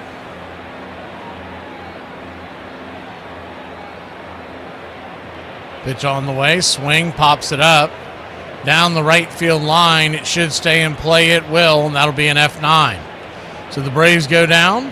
Quietly once again. 1-2-3. We go to the top of the 5th. Trailing by 1 here in Braves country. War's over, man. Drop the big one. Well, since when are you the quitting kind? What? Over? Did you say over? Nothing is over until we decide it is. And it ain't over now. Who's with me? Let's go! I don't have to tell you things are bad. It's depression. Everybody's scared. Punks are running wild in the street. The air is unfit to breathe, and our food is unfit to eat. We sit watching our TVs as if that's the way it's supposed to be. We know things are bad, worse than bad. I want you to get mad. Will you fight? No! We will run! And we will live. Shame on you. This could be the greatest night of our lives. You're gonna let it be the worst. In this lifetime, you don't have to prove nothing to nobody except yourself. And after what you've gone through, if you haven't done that by now, it ain't gonna never happen. Wretched slugs. Don't any of you have the guts to play for blood? I'm your huckleberry. I'll put you out of your misery. Say wham. You gotta say, damn it, my life has value. And I'm gonna stay right here and fight for this lost cause. Intruder. Yes, you're an intruder. I was having a perfectly nice trip until you walked into my life. Hey! I'm just lying around. I want you to get up now.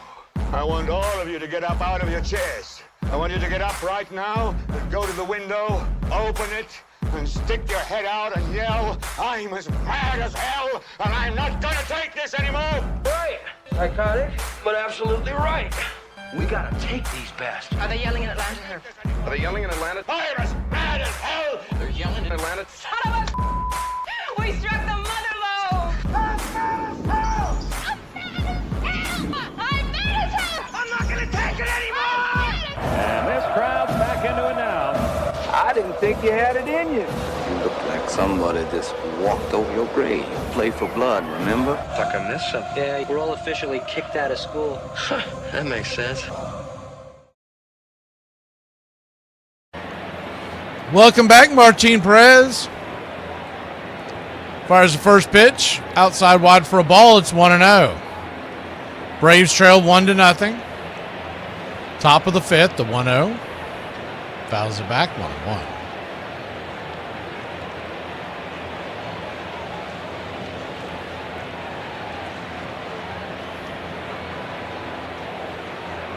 One count. Swing and a miss. Change up off the edge. 1-2.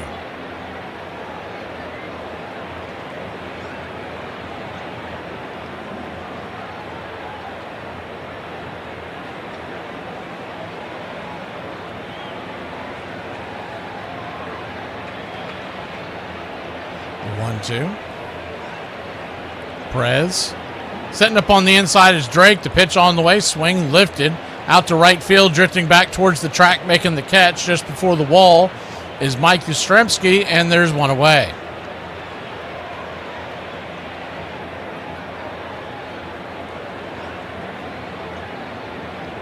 One up, one down. Back to the top of the order for the Milwaukee Brewers, Christian Yelich. He's 0 for 2 on the day.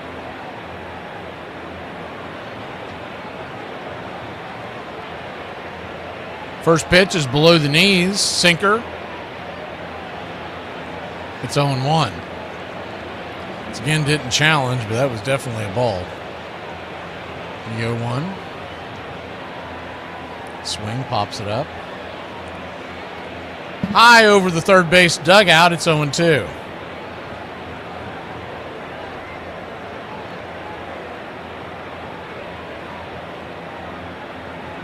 Milwaukee's already lost one of their challenges. That might have been a lot to do with why you didn't get a challenge there. The 0-2 count in the dirt. 1-2.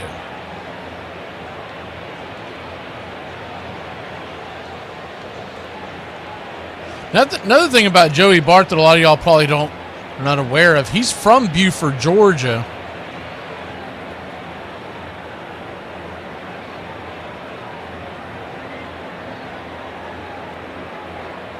It's the 1-2 pitch, swing, chopper towards the first base side. It's going to be a tough play, and they're going to beat it out.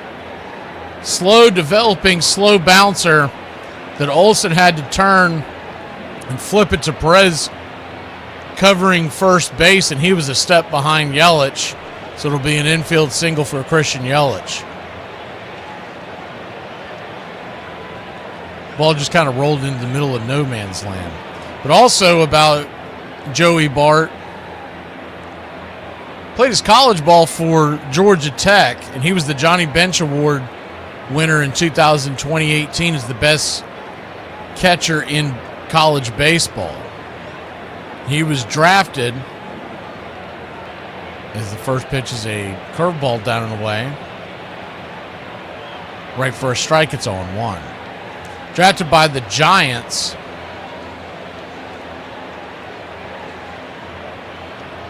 The 0-1 swing. Chops it over to third. Riley's got it. It's going to be a 5-4-3. Attempt at a double play, but Cherry's got just way too much speed to get it done. 2 down. So they'll get the lead runner, and Churio will head to first. But he was the second overall pick by the San Francisco Giants in the 2018 draft out of Georgia Tech. I remember when he was drafted, because there was a lot of hype on him. He just never seemed to put it together. But all in all, he's got a .240 career batting average, which isn't terrible, especially if you're talking about a backup catcher. First pitch down and away. Cutter misses for a ball. It's 1-0. Batter Bryce Terang, who's 1 for 2 with an RBI single.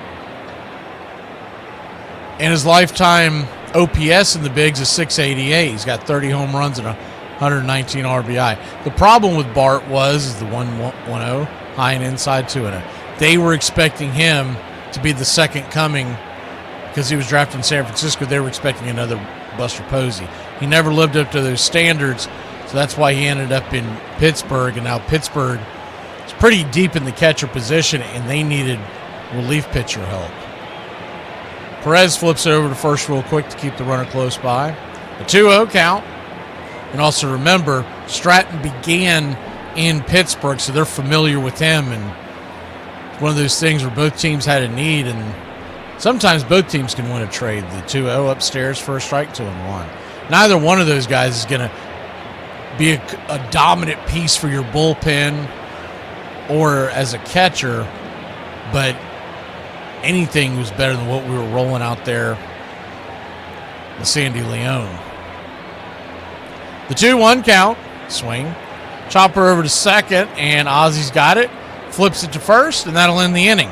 We'll go to the bottom of the fifth, trailing by a swing here in Braves Country. Hey, Braves Country, this is Mac McGee with Braves Country Radio.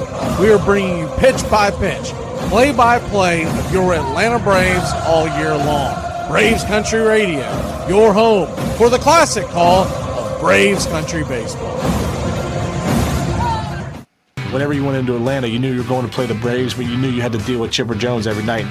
A dangerous hitter in any situation.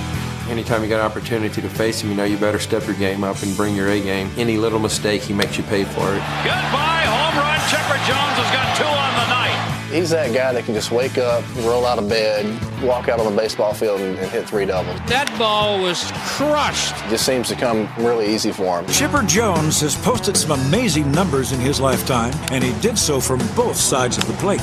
Chipper Jones is one of the great switch hitters ever to play this game. Jones, a switch hitter, has one of the most beautiful swings in baseball. When he broke in, he reminded me of one guy, Mickey Mantle.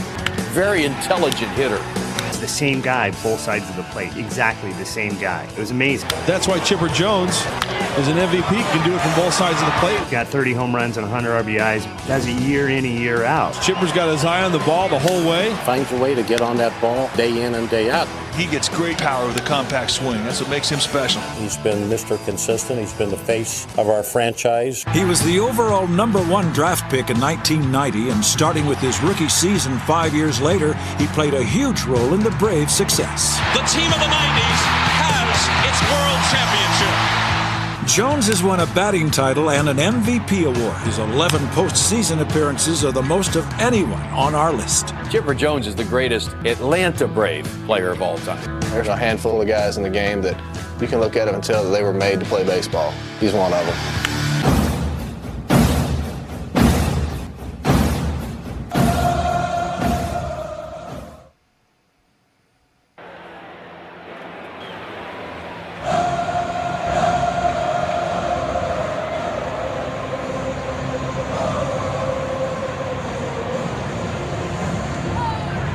A little bit of a delay as we're going to get some mound maintenance, it looks like. Grounds crew, hopefully they don't screw this one up. Braves trail 1-0. We go to the bottom of the fifth.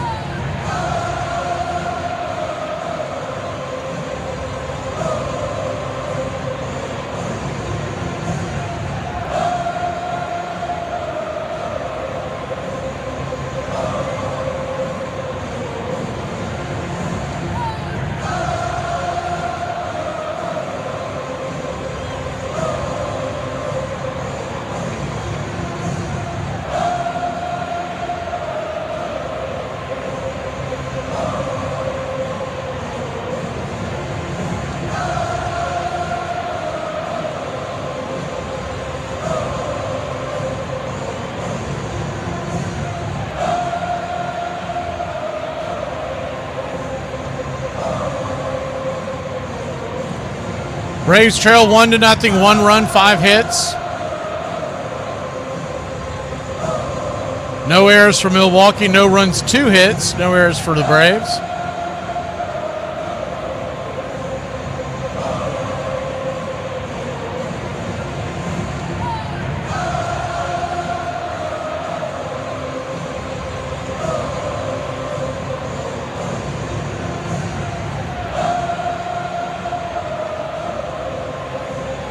As far as the weather goes, appears it's going to be clear sailing tonight, and there's no threat of rain in Sunday or Saturday ball game. We should be able to get this 3-game series in. We can't really afford to have any more of these rainouts. Austin Riley, the batter, righty-righty matchup. First pitch swinging, and he'll lace one over to the right side of the infield. It'll be a F4 in your scorecard. Terang right there to make the catch, one away.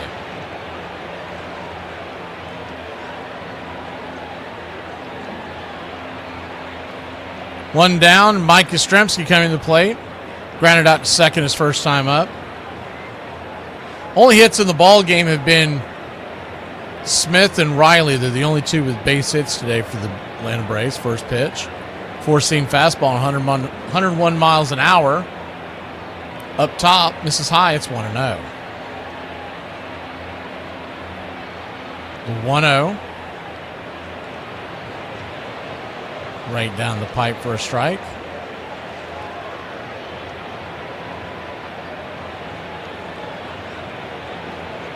One and one. 1-1 count. Curveball misses high and out of the zone. Pitch out territory. 2-1. On deck is Eli. Mateo is in the hole. Mizorowski at just 51 pitches. The 2-1. Inside. 3-1. So a 3-1 count.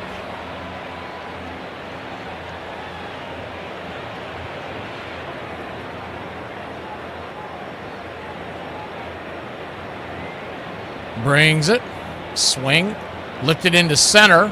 And kept taking a couple of steps to his left. Garrett Mitchell would make the catch. F8, 2 down.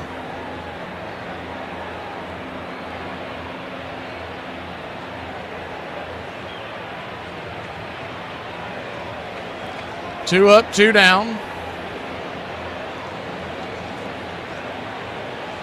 Eli White, the batter.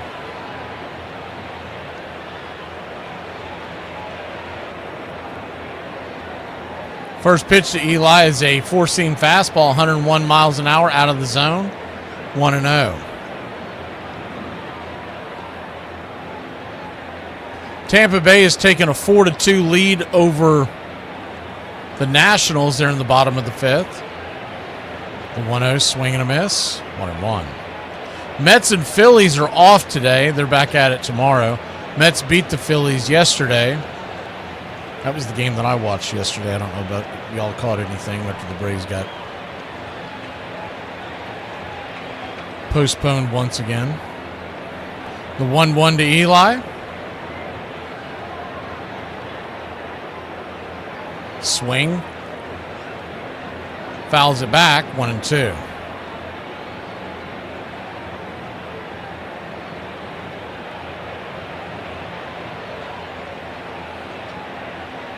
Pretty cool to see the U.S. team win today, though. The 2-0 win over Australia. Watched quite a bit of that game. The 1-2 pitch, outside wide, 2-2. It's one of the few matches I've actually listened to as well. It was a cool scene there in Seattle. I still don't understand why the host team is playing at 3 o'clock Eastern and noon local time on a Friday. The 2-2. Caught looking, strike 3. Eli, I think, wants to challenge this. We'll see. It's very close. Wait for the ABS challenge to come in, and he wrong. So that'll end the inning. Wrong. We go to the top of the 6th. 1-0 here in Braves country. You're wrong. You know, if you believe that, I'm not saying you're the dumbest person in the world, but you better hope the dumbest person in the world doesn't die. Anytime you face with a setback or a hiccup or just a small speed bump, think this: minor setback for a major comeback. Your story is not finished.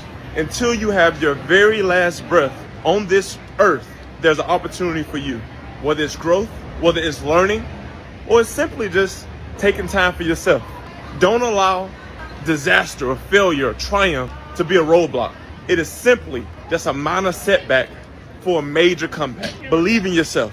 You got this. Trust me. Someone told me you eat sandwiches, but I stuck up for you. I told him you don't even like bread.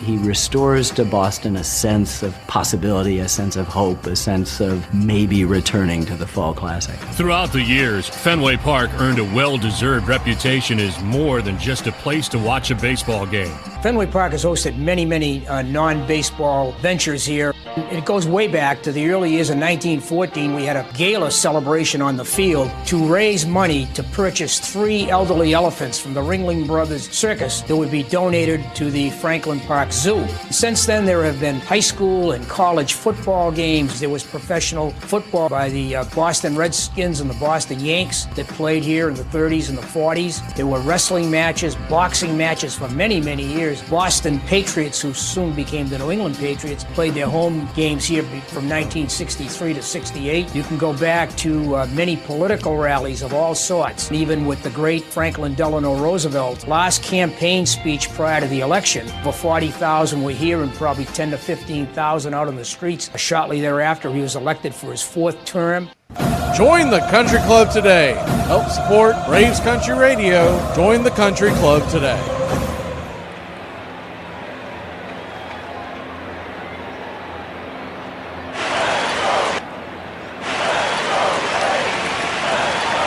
Top of the 6th we go. Martin Perez goes to work. First pitch on the way is out there for a strike. 4-seam fastball. It's 0-1. The 0-1. Cutter up and in. 1-1.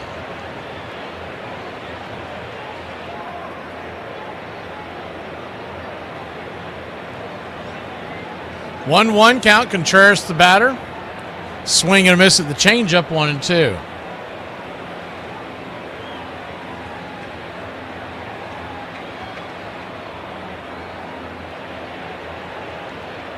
Perez brings it down and away. 2-2. The 2-2 count. Braves trail by 1.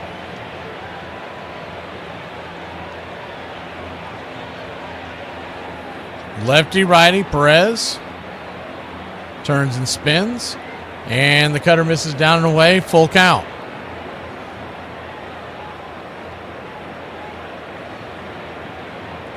On deck is Mitchell. Perkins in the hole.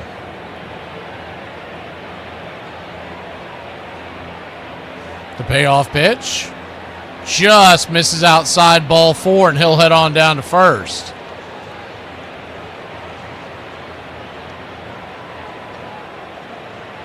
Contreras, I don't know what that delay was about. He started to head down to first and then turn around and some kind of conversation between him and the umpire. Not sure what that was about. But anyways, 1 on, nobody out. First pitch swinging, hammered into right field. That's through for a base hit. And it's a single with nobody out here for Mitchell. And they got runners at first and second. Nobody out to start the 6th inning.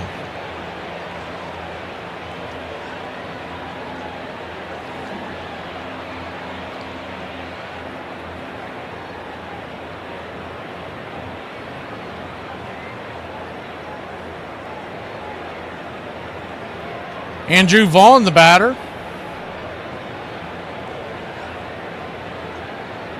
Infield back into the left.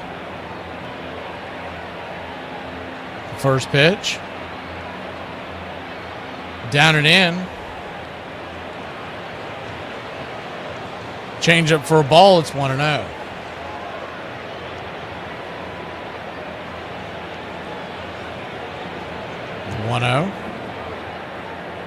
Swing hammered over to short, and they're going to double off the runner at second base.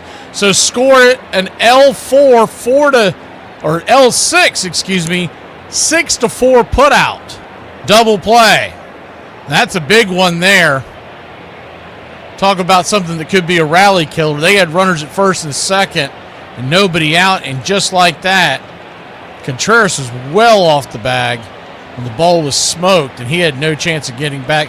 He just got froze and stood there as Mateo flips it to Ozzie standing at second. That seemed to fire up Martin Perez. Perkins, the batter. Lefty, righty, first pitch, P at the knees, cutter.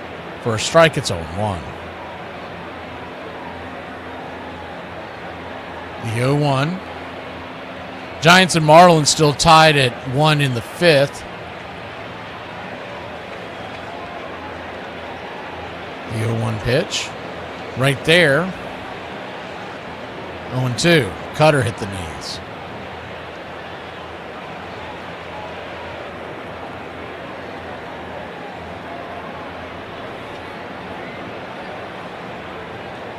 The 0-2 count. Sinker just a little high and out of the zone. Inside track. 1-2. Braves trail 1-0. It's like Dylan Lee's warming up in the pen.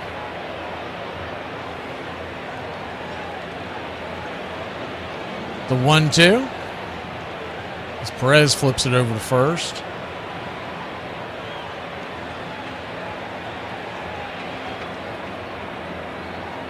One-two count.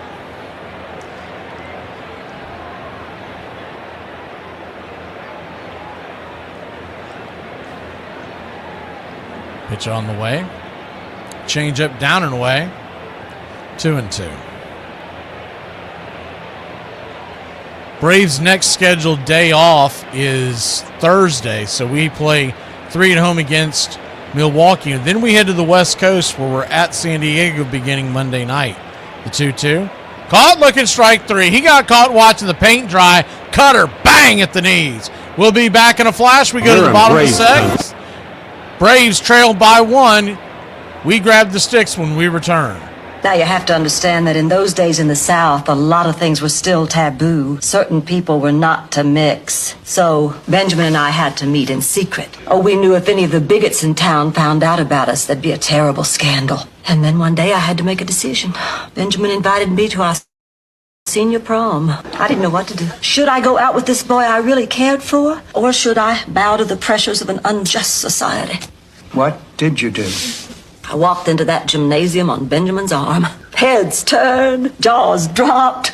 I didn't care. I had followed my heart, and I've never regretted it.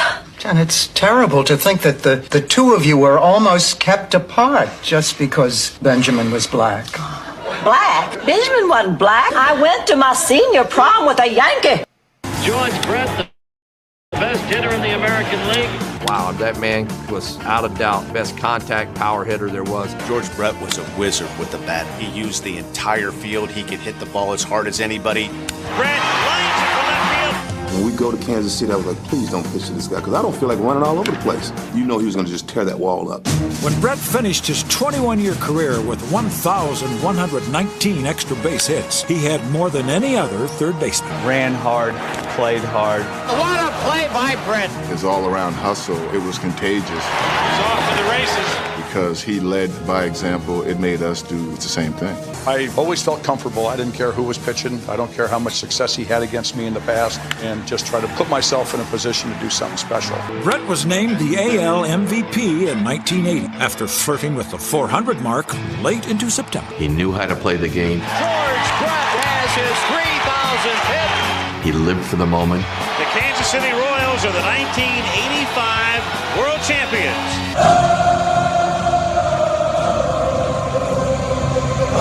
Welcome back. First pitch on the way to Jorge Mateo is a four-seam fastball. P at the knees. It's 0-1. The 0-1. Swing and a miss. Slider. Right there on the outer edge. It's 0-2. The 0-2 pitch. Mizorowski turns and kicks. The four-seamer misses down and away. 1-2. Just misses the zone. Mateo lined out to center his first time up. Braves trail 1-0. Bottom of the 6th. The 1-2. Swing. Punches it backwards.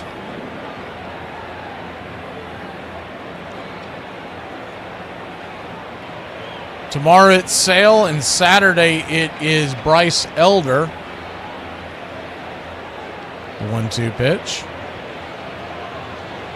Swing, roller, over to short, gotta hurry. 6-3 on the putout, and Mateo's speed gets him again, baby. Good hustle by Jorge Mateo.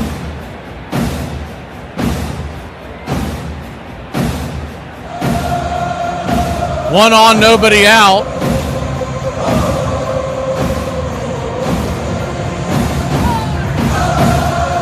Hitting?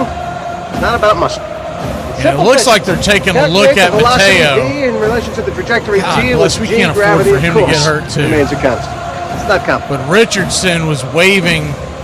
He was flying down the line as he can do. And you wonder if he might have strained something on that last exertion hitting that. Mateo's patting everyone on the back, says, I'm fine.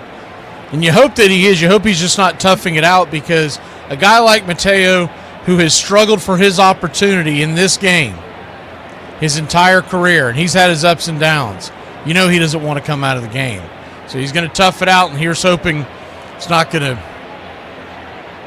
make anything worse. Hopefully it's just a little twinge and he'll be okay. So he'll stay in the game at first. Nobody out. Righty-lefty matchup. First pitch, down and away. It's 1-0. And he might have just landed awkwardly and alarmed them. I didn't see anything out of the ordinary per se, but he was walking back to first a little more gingerly than you expect. The 1-0 to Drake. Swing, fouls it away. 1-1. Drake has struck out swinging his first time he's ever seen Miz. He fouled out to third his second time. This is the third time through the order for all the Braves. So at least they have an idea of what his pitches look like coming into these at-bats. The 1-1. Swing and a miss over the top 1-2. All it takes is one guy to get a hold of one pitch, especially now that we have one on. Ozzie is on deck, and Olsen is in the hole. The 1-2. Swing and a miss, strike three. Four-seam fastball, bringing it. Triple digits once again. One away.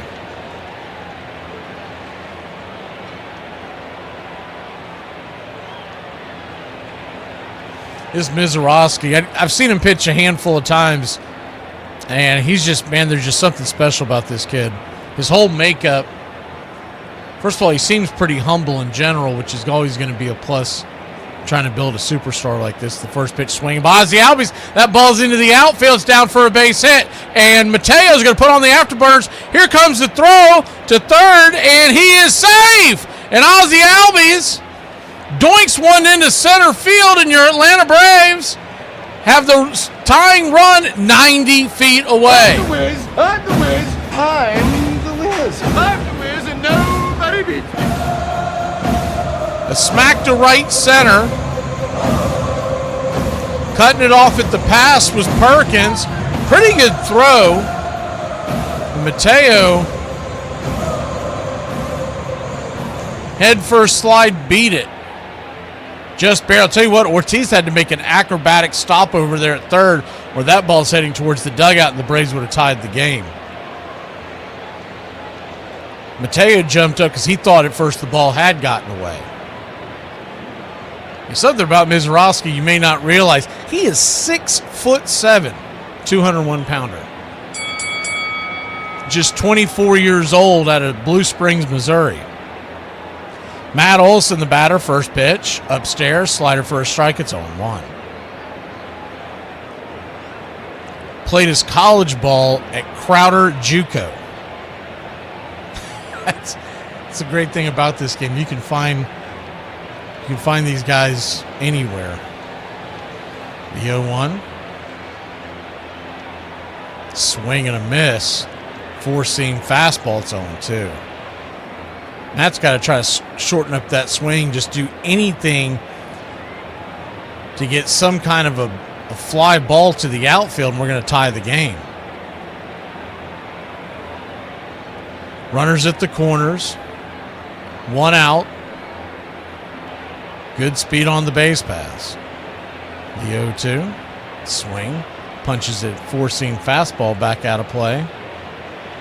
Do it again.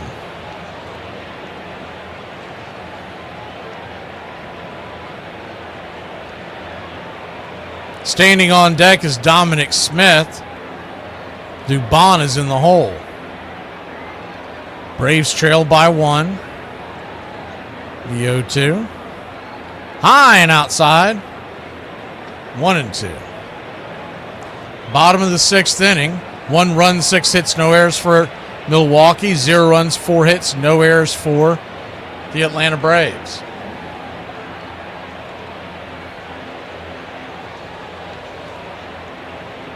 The 1-2. Outside wide changeup, 2-2.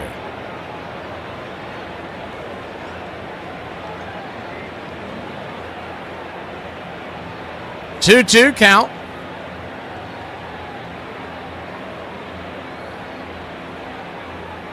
Miz, this will be pitch 74. So he's still good on that front. The 2-2 upstairs. Good take by Olsen. That blur went by his eyeballs. He somehow held off that pitch. Dominic Smith once again is on deck. Dubon in the hole. Riley, if they got the line moving. The payoff pitch. Don't think Ozzie would be going on this, but you never know. As Miz looks over his shoulder. The payoff. Swing, chopper down the first baseline, foul.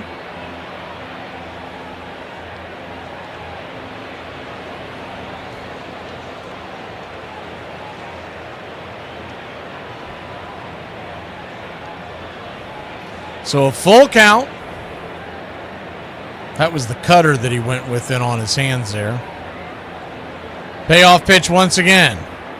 Swing, chops that cutter off his foot. And we'll do it again. 96 miles an hour on that cutter as Olsen walks it off. That's why you'll get home plate umpire Hanahan wiping off the plate. They do that out of courtesy, so a guy has a chance to catch his breath. The payoff pitch.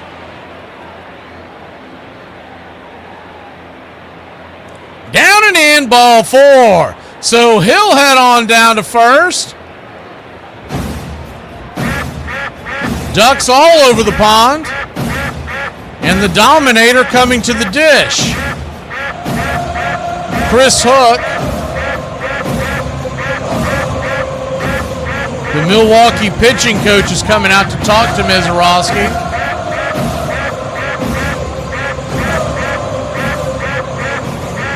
Dominic Smith, who had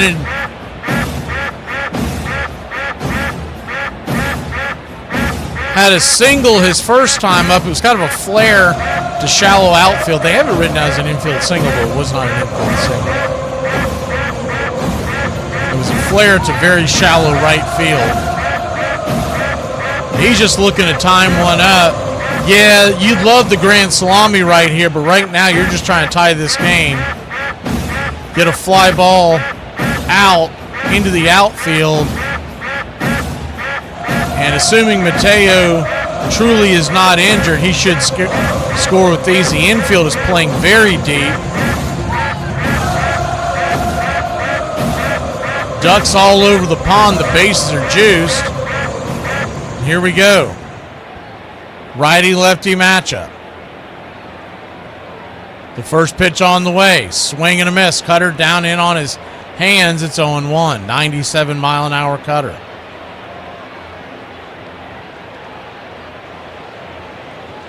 The 0-1. Dominic standing in. Brings it.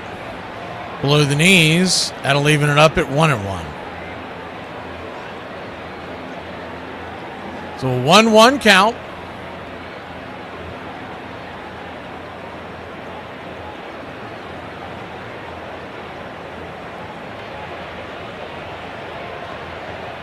Swing and a miss, 102-mile-an-hour fastball, 1-2.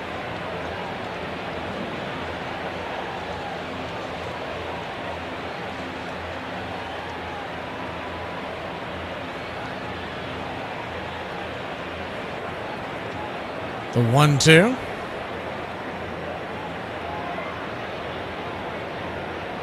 Bases loaded. Standing on deck is Dubon. Riley is in the hole. The 1-2 pitch down and in. Four-seam fastball. 2-2. Got to make sure to shorten up the swing here. Just get anything on the ball. His fastball will do the rest if you can just get the bat head out there. The 2-2 count. Swing and a miss, blew it right by him, strike 3. 103-mile fastball, and he was winding up. It's one of those ones that Dominic's got to shorten his swing up just to make contact. Looked like it foul tipped into the glove as well, so we almost dodged that, but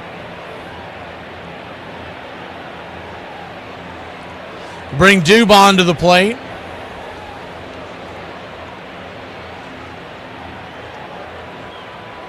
First pitch to Mauricio is outside wide, four-seam fastball. It's 1-0.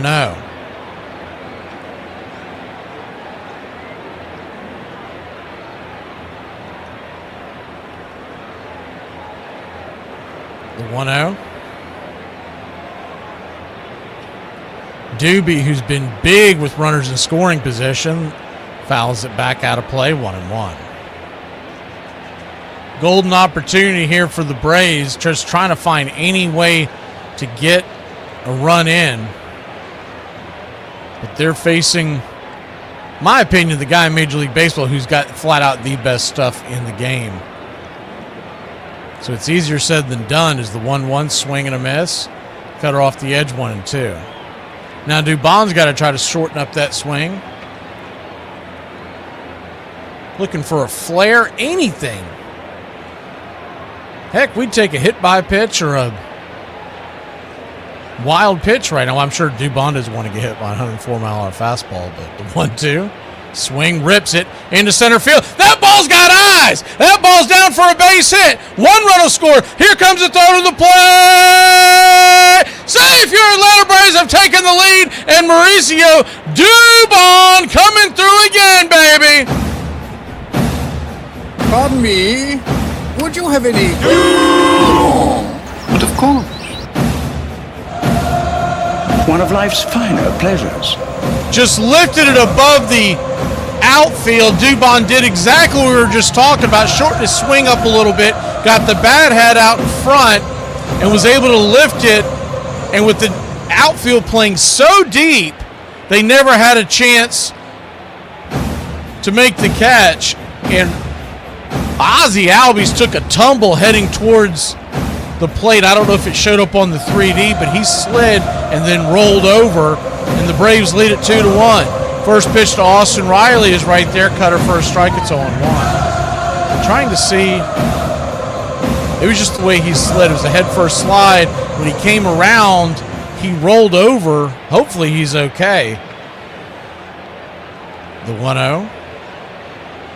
Four-seamer for a strike, 0-2. Excuse me, I think I said 1-0. Is it 0-1?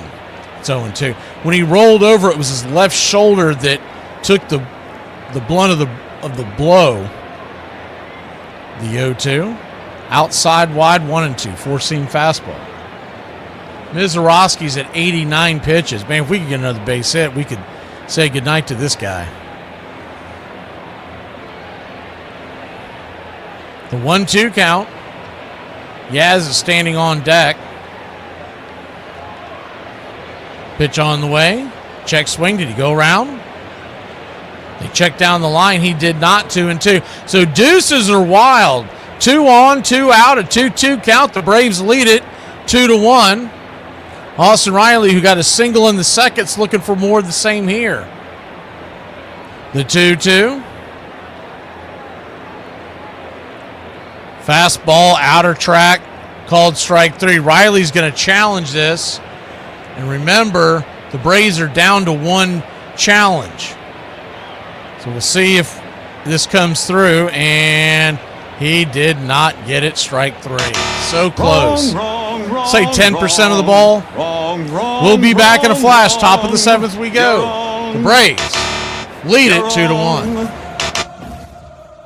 On this date in 1846, Alexander Cartwright's New York Knickerbockers played their first game against an opposing club. They will lose the contest 23-1 to the New York Nine at Elysian Field in New Jersey. The contest was considered as the first organized baseball game to use Cartwright's rules, which featured foul territory, outs made by tagging runners, and 3 outs per side. The New York Nine was an assembled team who had previously had mostly played cricket before the contest. On this date in 1903, in Manhattan's East Harlem neighborhood, a baby boy weighing nearly 14 pounds becomes the second child of 4 born to German immigrants, Heinrich and Christina Garrick. The parents named their only surviving child Lou, a future Hall of Famer first baseman for the New York Yankees. And on this date in 1942, Boston outfielder Paul Wainer singles off of Rip Sewell to collect his 3,000th hit in the team's 7-6 loss to the Pittsburgh Pirates at Boston Braves Field. 39-year-old Big Poison becomes the 7th major leaguer to accomplish this feat and the first to do it since 1905. It should be noted he requested an infield single 2 days before to be registered as an error, as he wanted his 3,000th to be clean.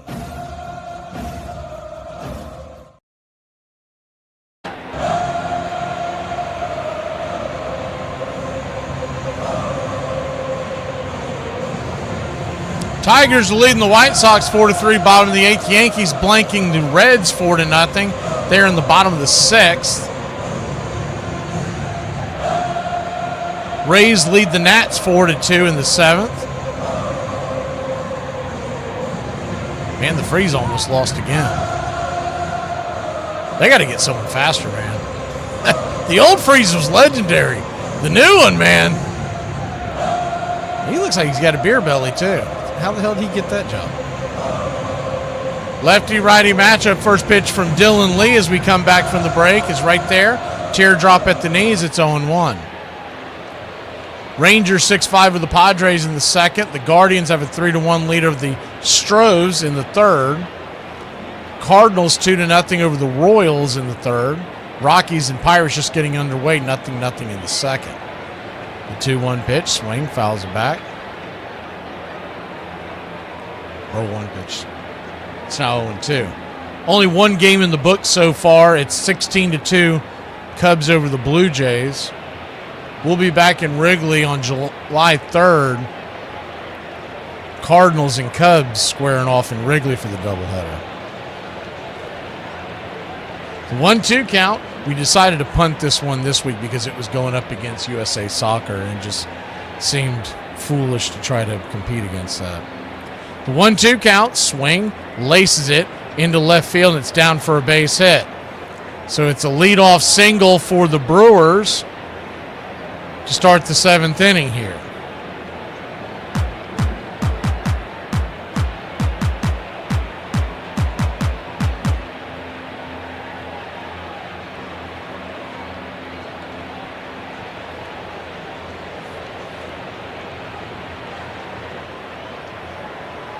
Joey Ortiz, the batter, and he has been a thorn in the Braves' side the last several years. Every time we do a Brewers series, it seems like he's getting on. First pitch is a slider down below the knees. For a ball, it's 1-0.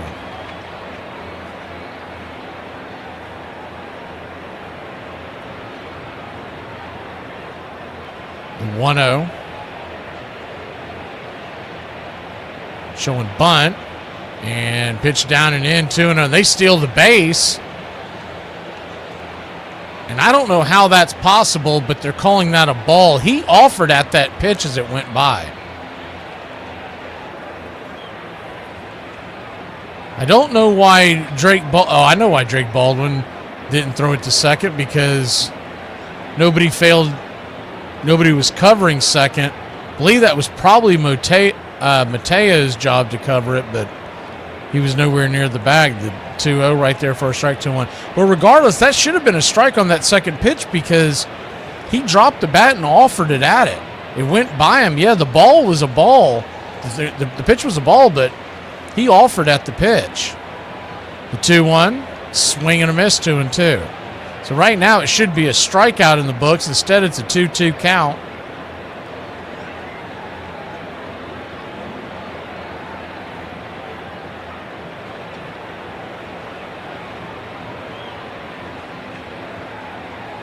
The 2-2. Down and in. Full count. Remember, the Braves no longer have a challenge.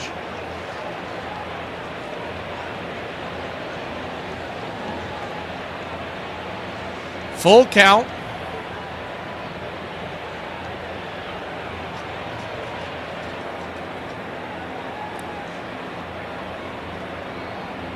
Standing on deck, the top of the order. The payoff pitch. Swing and a miss, strike three. Chase the slider in the dirt. And there's one away. A big out there by Lee. As the top of the order flips over and Christian Yelich batting .276. He won the National League MVP. I think that was 2018. I have to look that up. It's either 18 or 19. Lefty-lefty matchup. It was 2018. The first pitch on the way. Slider there for a strike. It's 0-1. He had a .326 average that year with 36 bombs and 110 ribbies. No PS of 1,000. So rightfully earned the 0-1. In the dirt. Check swing. They said he held up. 1-1.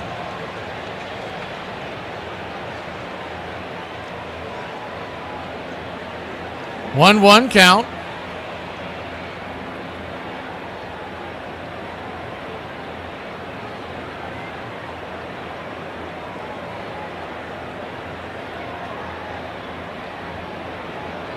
Lee comes set. Brings it.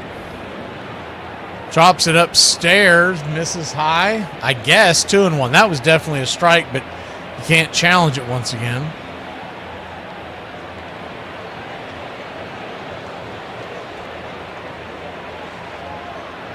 The 2-1 count.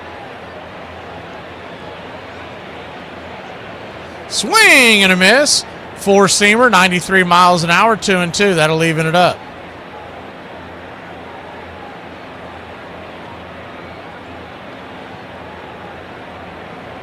Runner at second. A 2-2 count. Braves lead at 2-1. Deuce is wild here in the top of the seventh inning.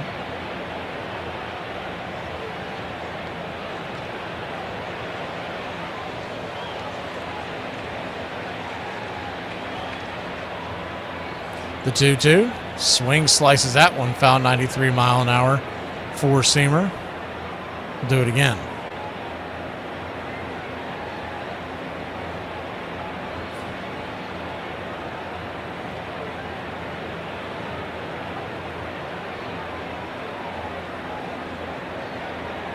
The 2-2. Swing, pops it up. Will stay in play. Riley gives chase. Bends over the third base dugout. And 2-2 once again. Good battle here going between these two. This will be the seventh pitch of the at-bat. The right-hander Uribe is warming up in the pen for Milwaukee. Braves outfield is playing deep and straight away. The infield back and to the right. The 2-2. Swing, lifts it high and deep. Into left field, giving chase, and making the catch in the corner for a loud out number 2. What a catch, a running catch by the Book of Eli deep in the corner. Little white lightning on a Friday night in Atlanta. Cursed be the ground for our sake. Both thorns and thistles it shall bring forth for us. If he doesn't catch that, that's going to go off the wall and score the run. And Yelich is at least standing at second.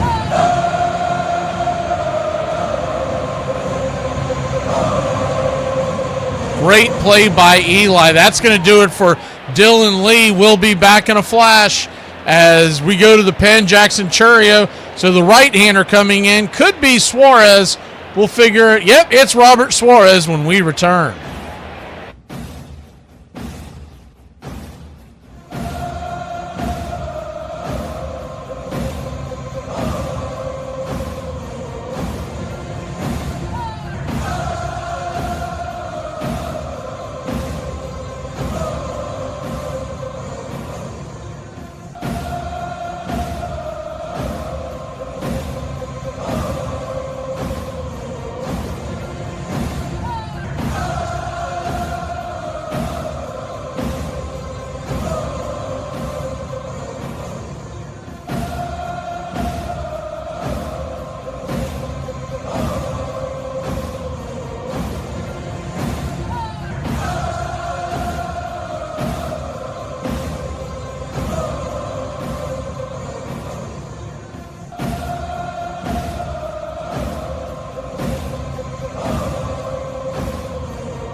Welcome back.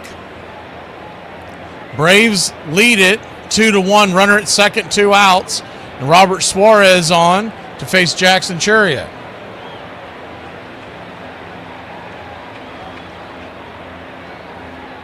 Steps off the rubber. And here's the first pitch.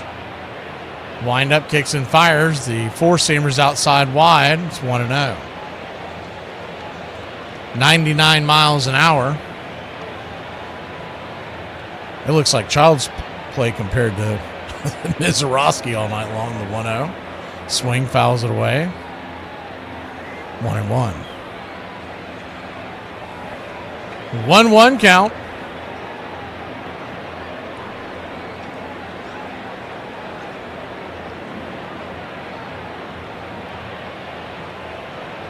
Big time comes set. Brings it. Outside wide, four-seam fastball, 2-1. On deck is Terang. Here's hoping we see him in the 8th and not here in the 7th. Uribe does appear to be warm and ready to roll for the Brewers heading to the bottom of the 7th. The 2-1 pitch. Swing. Fouls it away. Four-seam fastball, 2-2.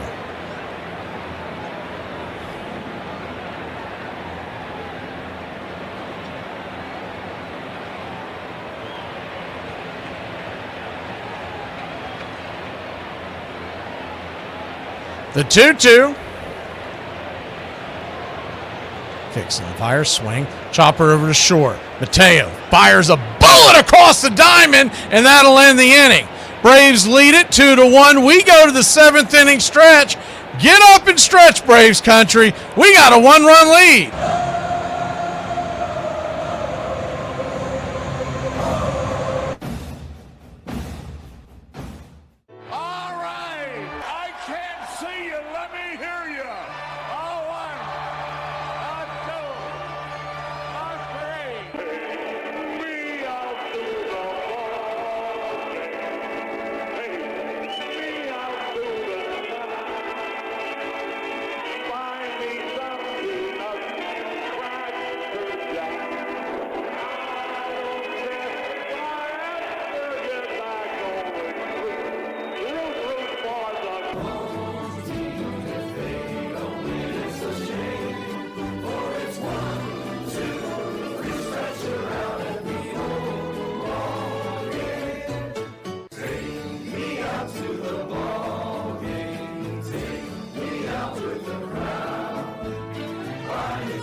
Welcome back. Sorry I had an issue, but on my way back I saw that Mike Yastrzemski hit a solo shot, and that baby is gone. So it is a 3-1 ball game. My apologies for coming back in so late. You know where we're going. Yep, we're heading for the mountains. It's a 98-mile-an-hour fastball. about letter high, and he sent it to the chop house. If you guys want to play rough, I can play rough too. Get out! 374 happy feet. You ain't seen nothing yet. Don't crowd biceps. Plenty of autographs for everybody. First pitch to Eli White's their first strike. It's 0-1. Righty-righty matchup, the 0-1.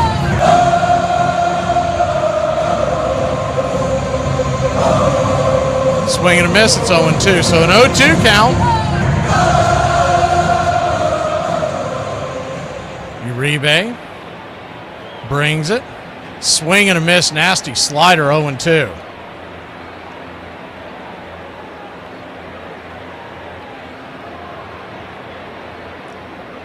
So one down here in the bottom of the seventh. Braves lead it 3-1.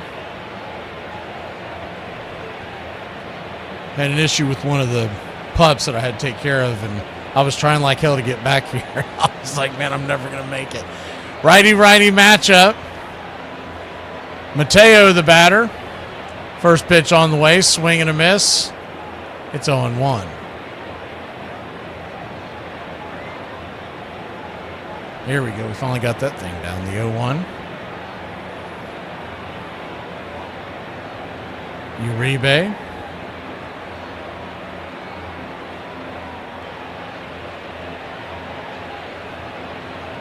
Taking his time with the pitch, swing and a miss slider, 0-2. So an 0-2 count.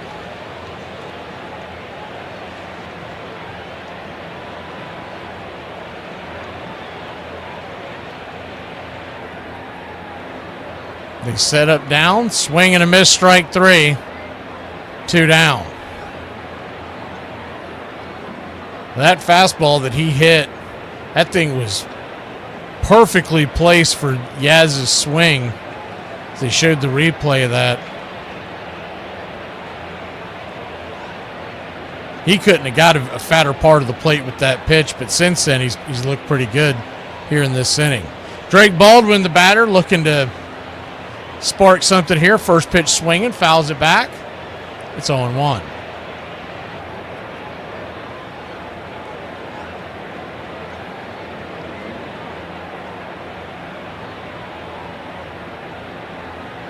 Drake 0 for 3 on the day. 2 strikeouts and a foul out, the 0-1. Sinker fouls it away, it's 0-2. Of course, that was with Mizorowski on the mound. But Uribe can bring it too. They've got a good back end of the bullpen. The key to winning this series was always going to be to get that lead. So you didn't see a ton of that bullpen. The 0-2. Outside wide, 1-2.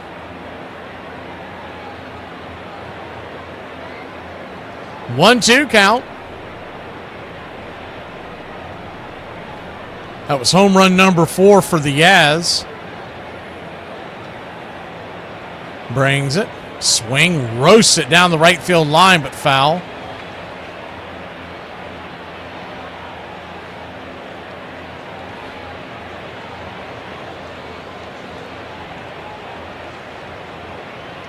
The 1-2. Uribe comes set. Here's the pitch. In the dirt, 2-2.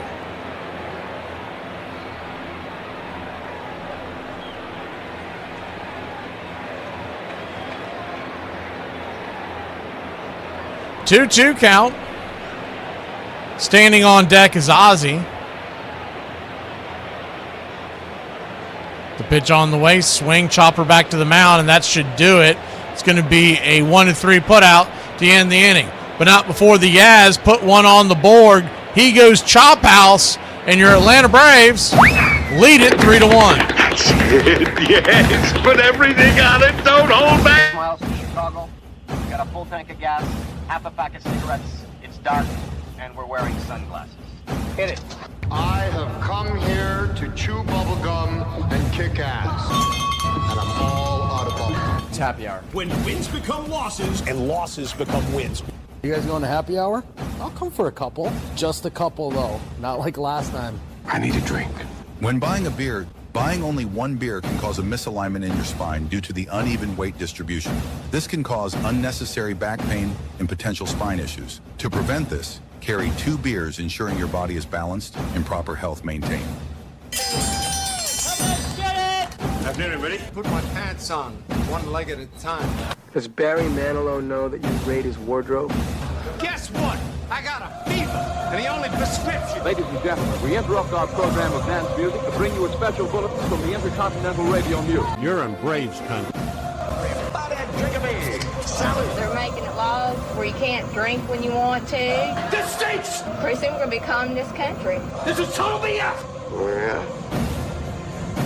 For me and the Lord, you gotta understand it. We're on a mission for God. I'm on the radio every day!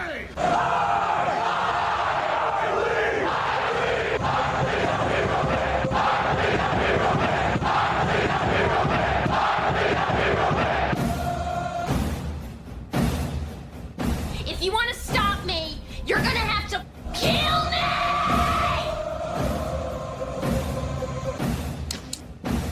And you, music lover, you're next. You're so drunk you can't hit nothing. In fact, you're probably seeing trouble. I have 2 guns, one for each of you.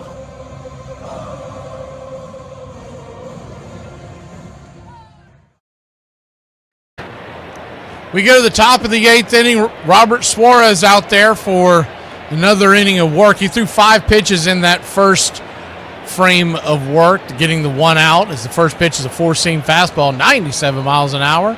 Check swing called for a strike. It's 0-1. The 0-1. Swing, slices a foul, 0-2. It'll be Bryce Terang, Contreras, and Mitchell due up here in the top of the 8th.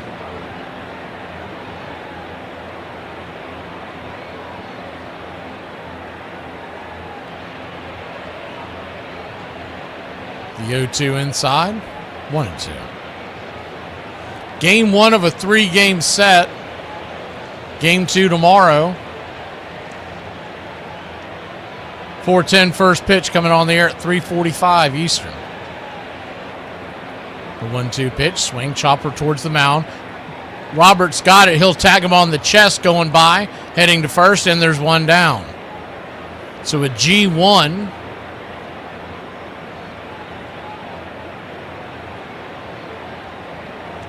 For the first out of the inning, and that'll bring Billy the Kid to the plate, former Atlanta Brave.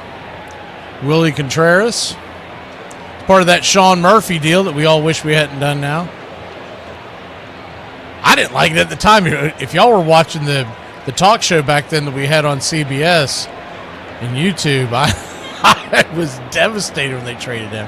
First pitch swinging, 4-seam fastball back at the track at the wall, right in front of the Coca-Cola sign for a loud out. Number 2 is the man of the night, the Yaz, making the grab. I remember we were live on the air when that trade came through, and I was just, I was beside myself. That was a guy I did not want to see leave Braves country. It was Contreras. But they were convinced that Sean Murphy's defense was worth giving up William Contreras' offense. First pitch is upstairs for a strike. It's 0-1.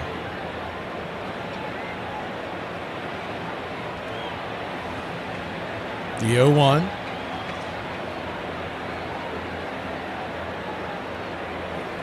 Inside track, 100-mile-an-hour fastball. 1-1. 1-1 count. Yeah, I pretty much expected a fast-moving ball game with Mizorowski pitching. As the 1-1 slaps it towards the left side of the infield, and that's going to get through for a base hit. So the Brewers now will bring the tying run to the plate.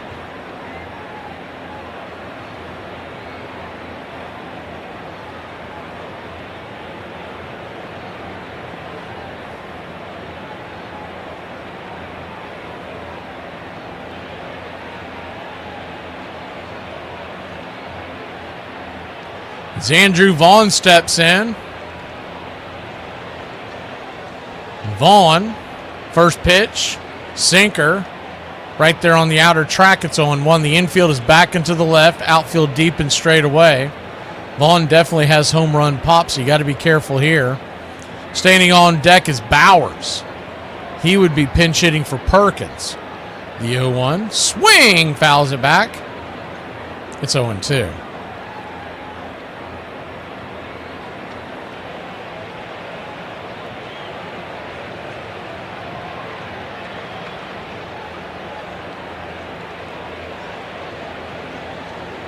The 0-2 count. Swing, slaps it into left. That's down for a base hit. And they got runners on first and second and 2 outs. And here comes trouble, Jake Bowers.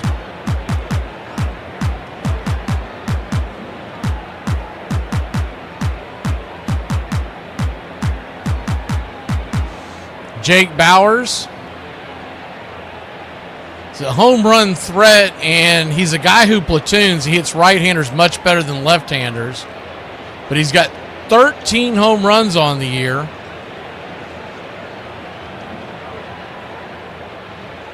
In just 219 at-bats. So if you play that out, that's on pace for almost 40 home runs. Raisel Iglesias is warming up in the pen. Pratt is on deck. Ortiz is in the hole. It's a quick mound visit. McDrake in the half.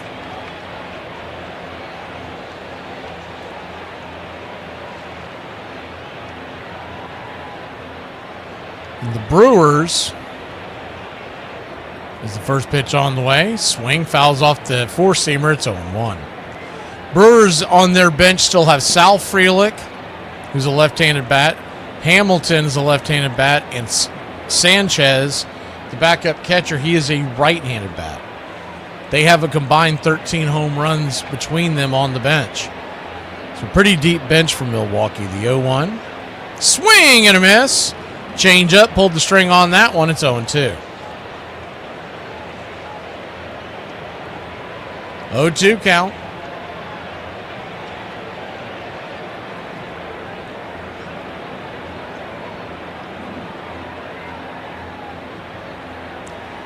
Down and in, 1-2. Yeah, not the same. Not the same spelling. Who's that, Sammy? But yes, you're right. The 1-2 count. This Bowers is spelt like Trevor Bowers' last name. The 1-2. Changeup misses down, 2-2. So 2-2 count.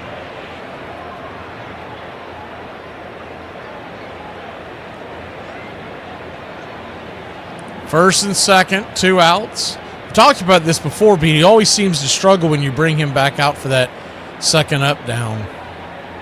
The 2-2. Down and away, full count. So now the runners are going to be on the move.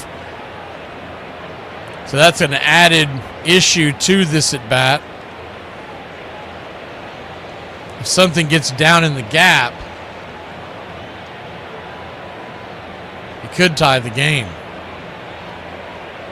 On deck is Pratt. I don't see a pinch hitter for Pratt, so it seems like he will hit.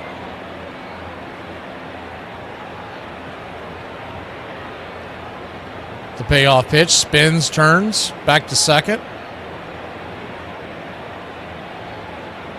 Seeing if he can get one of the runners taken off.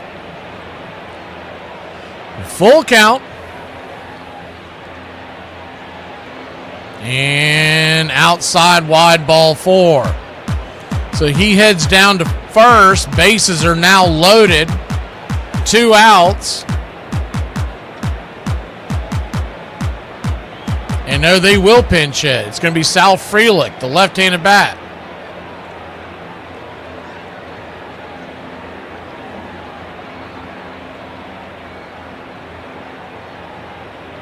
It looks like they're going to pinch run as well. Hamilton is in for Vaughn as he goes into scoring position.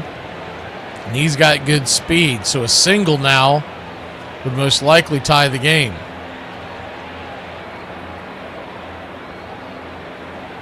Righty-lefty matchup. Suarez at 22 pitches, and he had the extra up-down, so it's really more like 32. The first pitch, nowhere near the zone, ball high and outside, it's 1-0.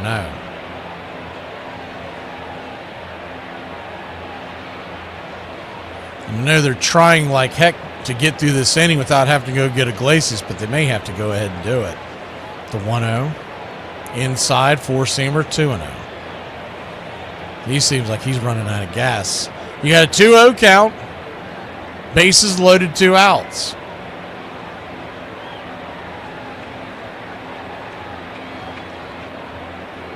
The pitch on the way. Right there. Four-seam fastball. 2-1.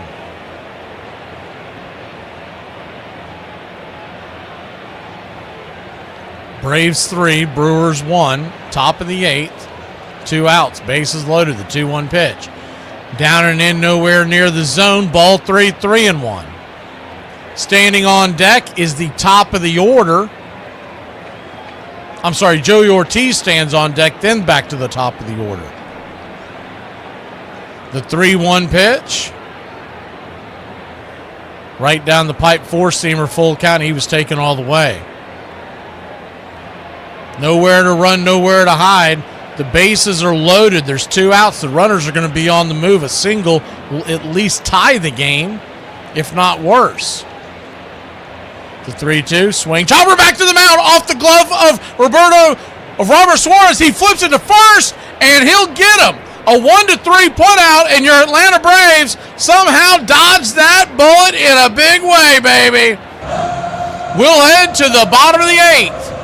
Leading by 2, great defensive reaction by Robert Suarez. We'll try to get some insurance when we return. Being an adult is not that bad. As long as you're okay with constantly doing things you don't want to do every day forever, it can be really fun. John Smoltz. So the first thing we want to know is, if you had to strike out any player, past or present, who would you want it to be? That's a great question. There's a lot of people that would come to mind that I didn't face. Yeah. But the ones that I faced that I always had trouble with was Tony Gwynn. So I would say Tony Gwynn. We faced him 350 times between me, Glavine, Maddox, and Pedro Martinez, and struck him out 3 times.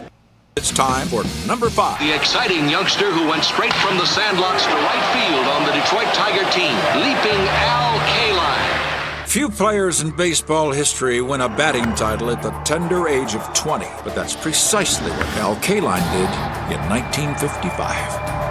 Kaline's 340 really stood out. The next highest average was 319, and that year was like a launching pad for him. Shot him up high up into the baseball firmament, and he stayed there for the next 2 decades. No matter what the pitcher threw, Kaline adapted. You throw him sinker away, he would hit the line drive to right center field. And there's a line drive single to center. But if you made a mistake on the inside half of the plate, boom, he hits the ball out of Tiger Stadium. The 15-time All-Star cracked 399 home runs and took his place in the 3,000-hit club. In the field, he was poetry in motion, earning 10 gold gloves along the way. I never saw Kaline misplay a ball. Al Kaline is beloved in Detroit, home for his entire 22-year career. Look no further than the statue of leaping to make still another catch in right. He's the greatest Tiger of all time, as far as I'm concerned. He set the standard for me and every other Tiger. You're listening to Braves Country Radio with Mac McGee, the classic call of Braves Country Baseball. First pitch on the way to Ozzie Albies. There's a changeup right there, first strike. It's 0-1. The 0-1, swing and a miss over the front of that changeup, 0-2. New pitcher on for the Brew Crew is Craig Yoho, as the 0-2 pitch is chopped towards first. That's going to stay fair. They'll step on the bag, and there's quickly one down. Craig Yoho, 6'2", 237-pounder, out of Fishers, Indiana. Played his college ball for the Hoosiers as well.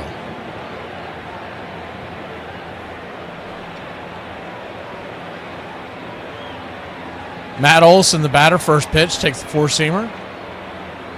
Right down the pipe for a strike. It's 0-1.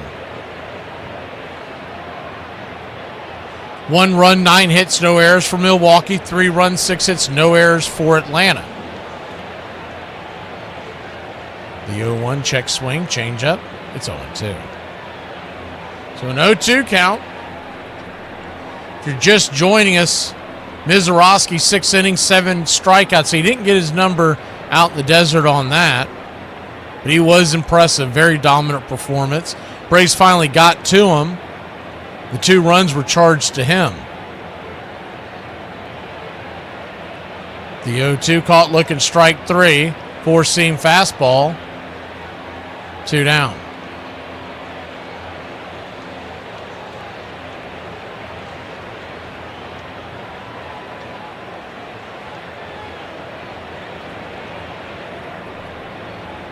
Two up, 2 down. Dominic Smith, who struck out his last 2 times up, stands at the plate. 4-seam fastball, 1-0.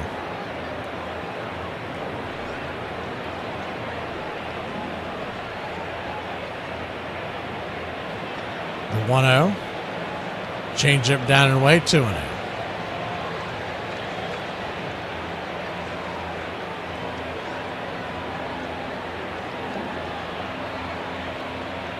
Two-0 count.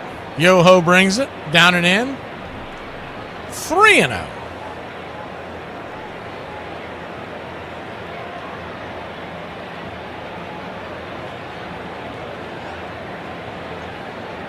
Standing on deck would be Dubon.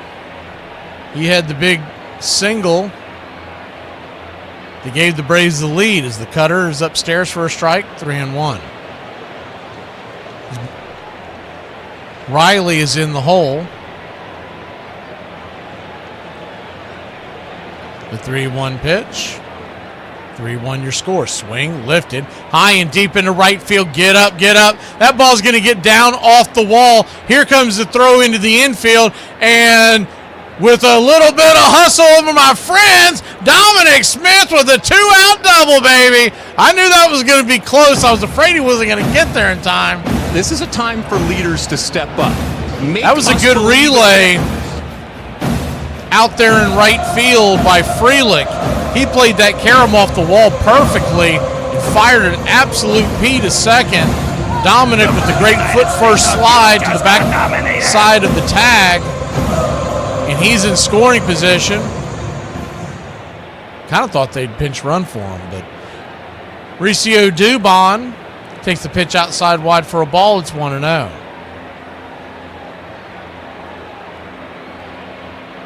The 1-0. Swing, pops it up. And that should end the inning. Can of corn, middle of the infield, and the 2 of them almost collide. First baseman and third baseman almost collide, but the catch is made by third base. Ortiz, and that'll end the inning. Braves lead it 3-1. We go to the 9th, clinging to a 2-run lead with eyeglasses coming in.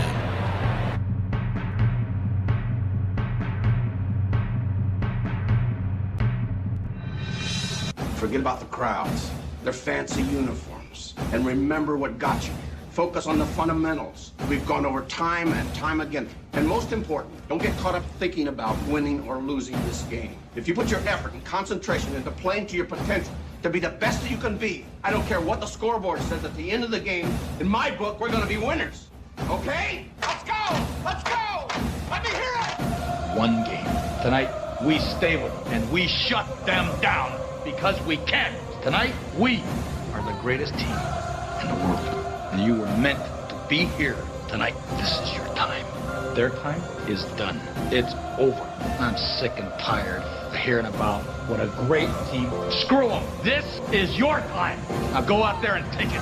All we need to win are the fellas in this room right now. And all you fellas need to do is believe it. Believing that things can get better, that I can get better, that we will get better. To believe in yourself, to believe in one another. If each of you can truly do that, can't nobody rip that apart. Everybody wrote us off.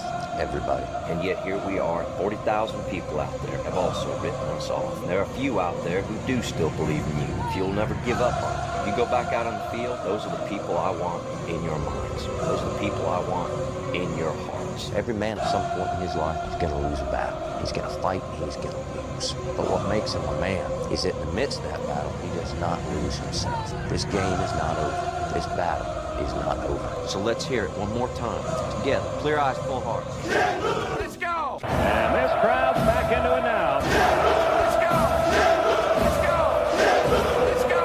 Let's go! Let's go! Let's go! Let's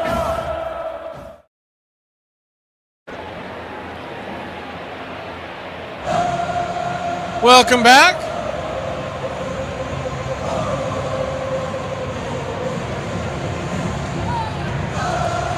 Raisel Iglesias comes on. The first pitch is tapped foul off the plate. Right there for a strike. It's 0-1.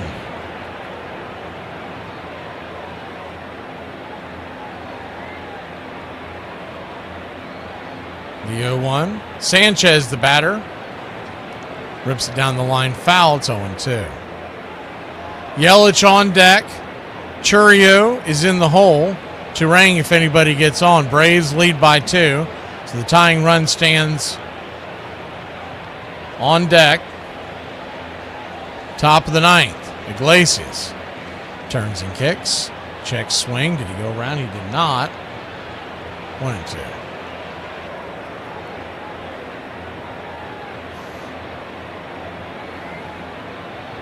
The 1-2.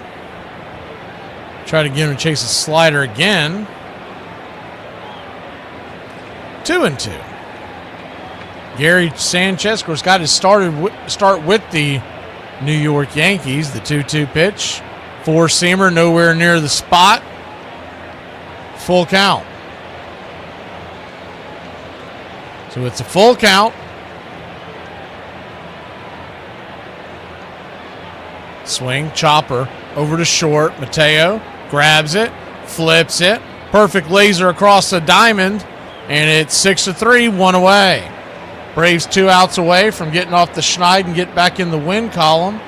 And this would be not only a good start to a series, but I think it'd be a bit of a feather in their cap to be able to beat arguably the best pitcher in Major League Baseball with a guy who, starting the season, wasn't even supposed to be in your rotation.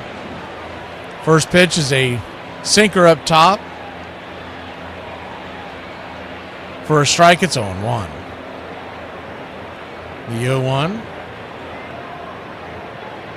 Inside. 1-1.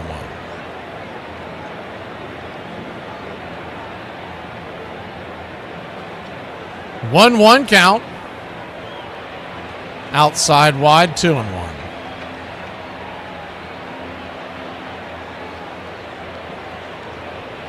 On deck is Churio. The 2-1 pitch. Right there, bang, 2-2. Sinker on the inner track. Infield back and to the right, the outfield deep and straight away. Same two teams at it tomorrow, 4:10. It'll be Chris Sale Day, followed with a Bryce Sunday as the 2-2 fouls it away. Bryce Elder on the bump for the Braves Sunday. They haven't announced it, but you would think everybody's just getting pushed back a day, and Grant Holmes on Monday when we go to San Diego. The 2-2 fouls it straight back. We'll do it again. That'll be Monday night, 10 Eastern. Tuesday night's a late start as well. I believe that one's 9:40 if I'm not mistaken. The 2-2 check swing. Did he go around? Did not. Full count. I'll double check those numbers here for you here in a second. Yeah, 10 o'clock first pitch on Monday, 9:40 on Tuesday, then 8:40 on Wednesday. The 3-2 down and in ball 4.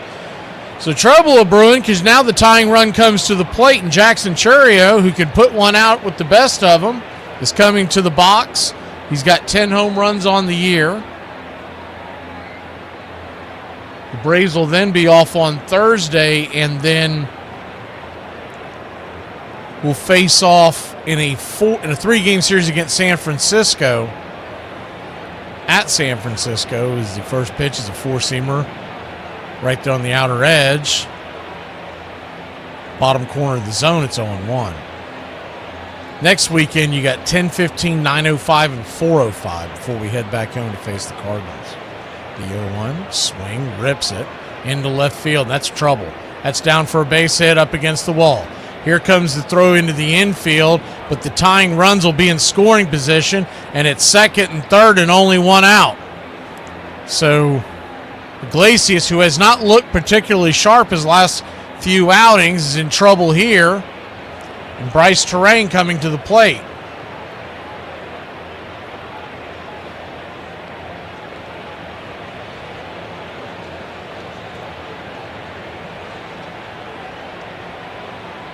His 12th double of the season for Jackson Churio. And the infield is playing back. First pitch swinging. That ball's going to get down for a base hit. 1 run will score. Here comes the throw from Eli White. And did he hold on to the ball? If he did, he's out. Smoke him if you got him. He got him. What a great play. A great throw by Eli and a hell of a grab and hold on by the Drake. Holy Toledo. What a play by both. Wowza.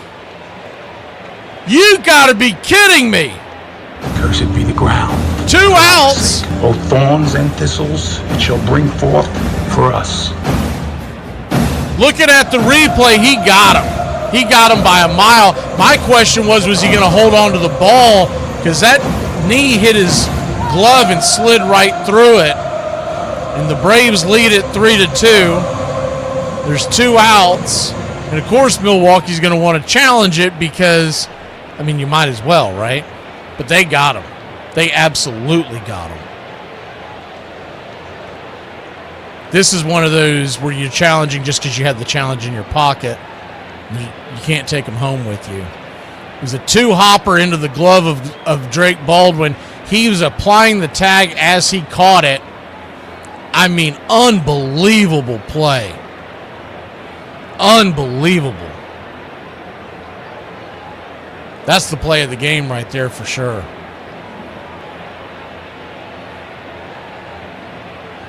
So as they continue to challenge that, if they don't give it to him, something's crooked.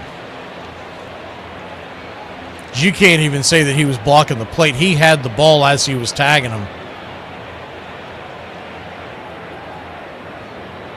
And the throw was coming home. Eli with an absolute hose. A 2-hopper. If it only bounces once, he's going to get him by a mile. But a 2-hopper as the ball was heading towards left center. So it was not an easy throw for Eli at all. And Drake catches it and tags his knee up high. And the call is confirmed. That just came down from New York. So they put the runner at first. Originally they had it showing at second. So the runner's at first and there's 2 outs. Billy the Kid comes to the plate. He represents the go-ahead run. So we're not out of the woods yet, but righty-righty matchup. First pitch swinging. Bangs a sinker down the line. Foul. It's 0-1. What a heart-stopping throw and catch by Eli to Drake. The 0-1. Swing and a miss. It's 0-2. We're 1 strike away from getting off the schneid, getting back in the win column, and circle this one on your calendar. Wins like this usually put a pep in your step. The 0-2. Swing and a miss. Strike 3. And it's been a while since I've been able to say it, but Braves win. Braves win. Your Atlanta Braves win. Whiskey for my men, beer for my horses. Do you see what you get, loser? Loser! Loser! Loser! Do you see what you get when you mess with the Warrior? 3-2 your score. The Braves win it. And the game ball. This is going to be a team game ball here. Specifically, we're going to give it to Eli and Drake for that unbelievable throw, relay, and tag all in one play that won the game. But you got to give a tip of your cap to the Yaz home run. And, of course, Dubon's single that gave the Braves the 2-1 lead. But that play in the 9th inning, that gets our game ball. Eli and Drake get the game ball on the defensive side. You don't get that very often. We're normally giving it to the offense. The defense is where it was at tonight. Braves 2 runs, 11 hits, no errors. Atlanta 3 runs, 7 hits, no errors. The Braves will go back to 47 and 27 on the year. Brewers will drop to 45 and 28. We'll see you tomorrow afternoon. 4:10 first pitch, and it's Chris Sale Day, and we've got another tough customer. That Kyle Harrison, I know a lot of y'all probably are not familiar with him. He's a bad man too. So get ready for another pitcher's duel. We'll see you tomorrow night.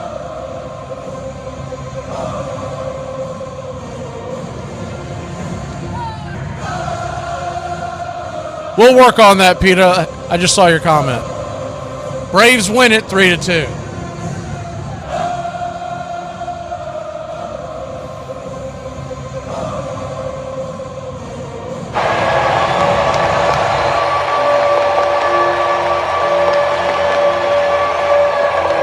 We'll get the fireworks by themselves by tomorrow.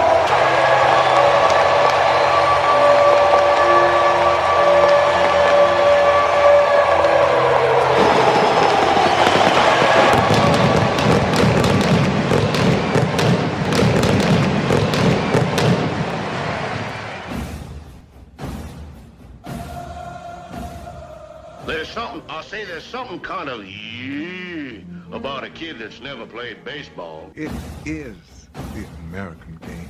That's just what it is. And actually, I can feel like I'm 15 when I'm talking baseball. I'm watching baseball. This is it. It does this. It can do this to any. It brings you back.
We're back tomorrow with another show. Well, unless we're fired, we'll talk to you then. Goodbye, sweetheart. Goodbye. Goodbye. Guys and gals, it's time to go. We'll see you on the next show. Same bat time, same bat channel. It's closing time, y'all. You don't have to go home, but you can't stay here. Have a great one. On your way out, please like and subscribe. And don't forget to tip your favorite bartender. We'll see you. I'm Mac McGee, signing off for Braves Country Radio.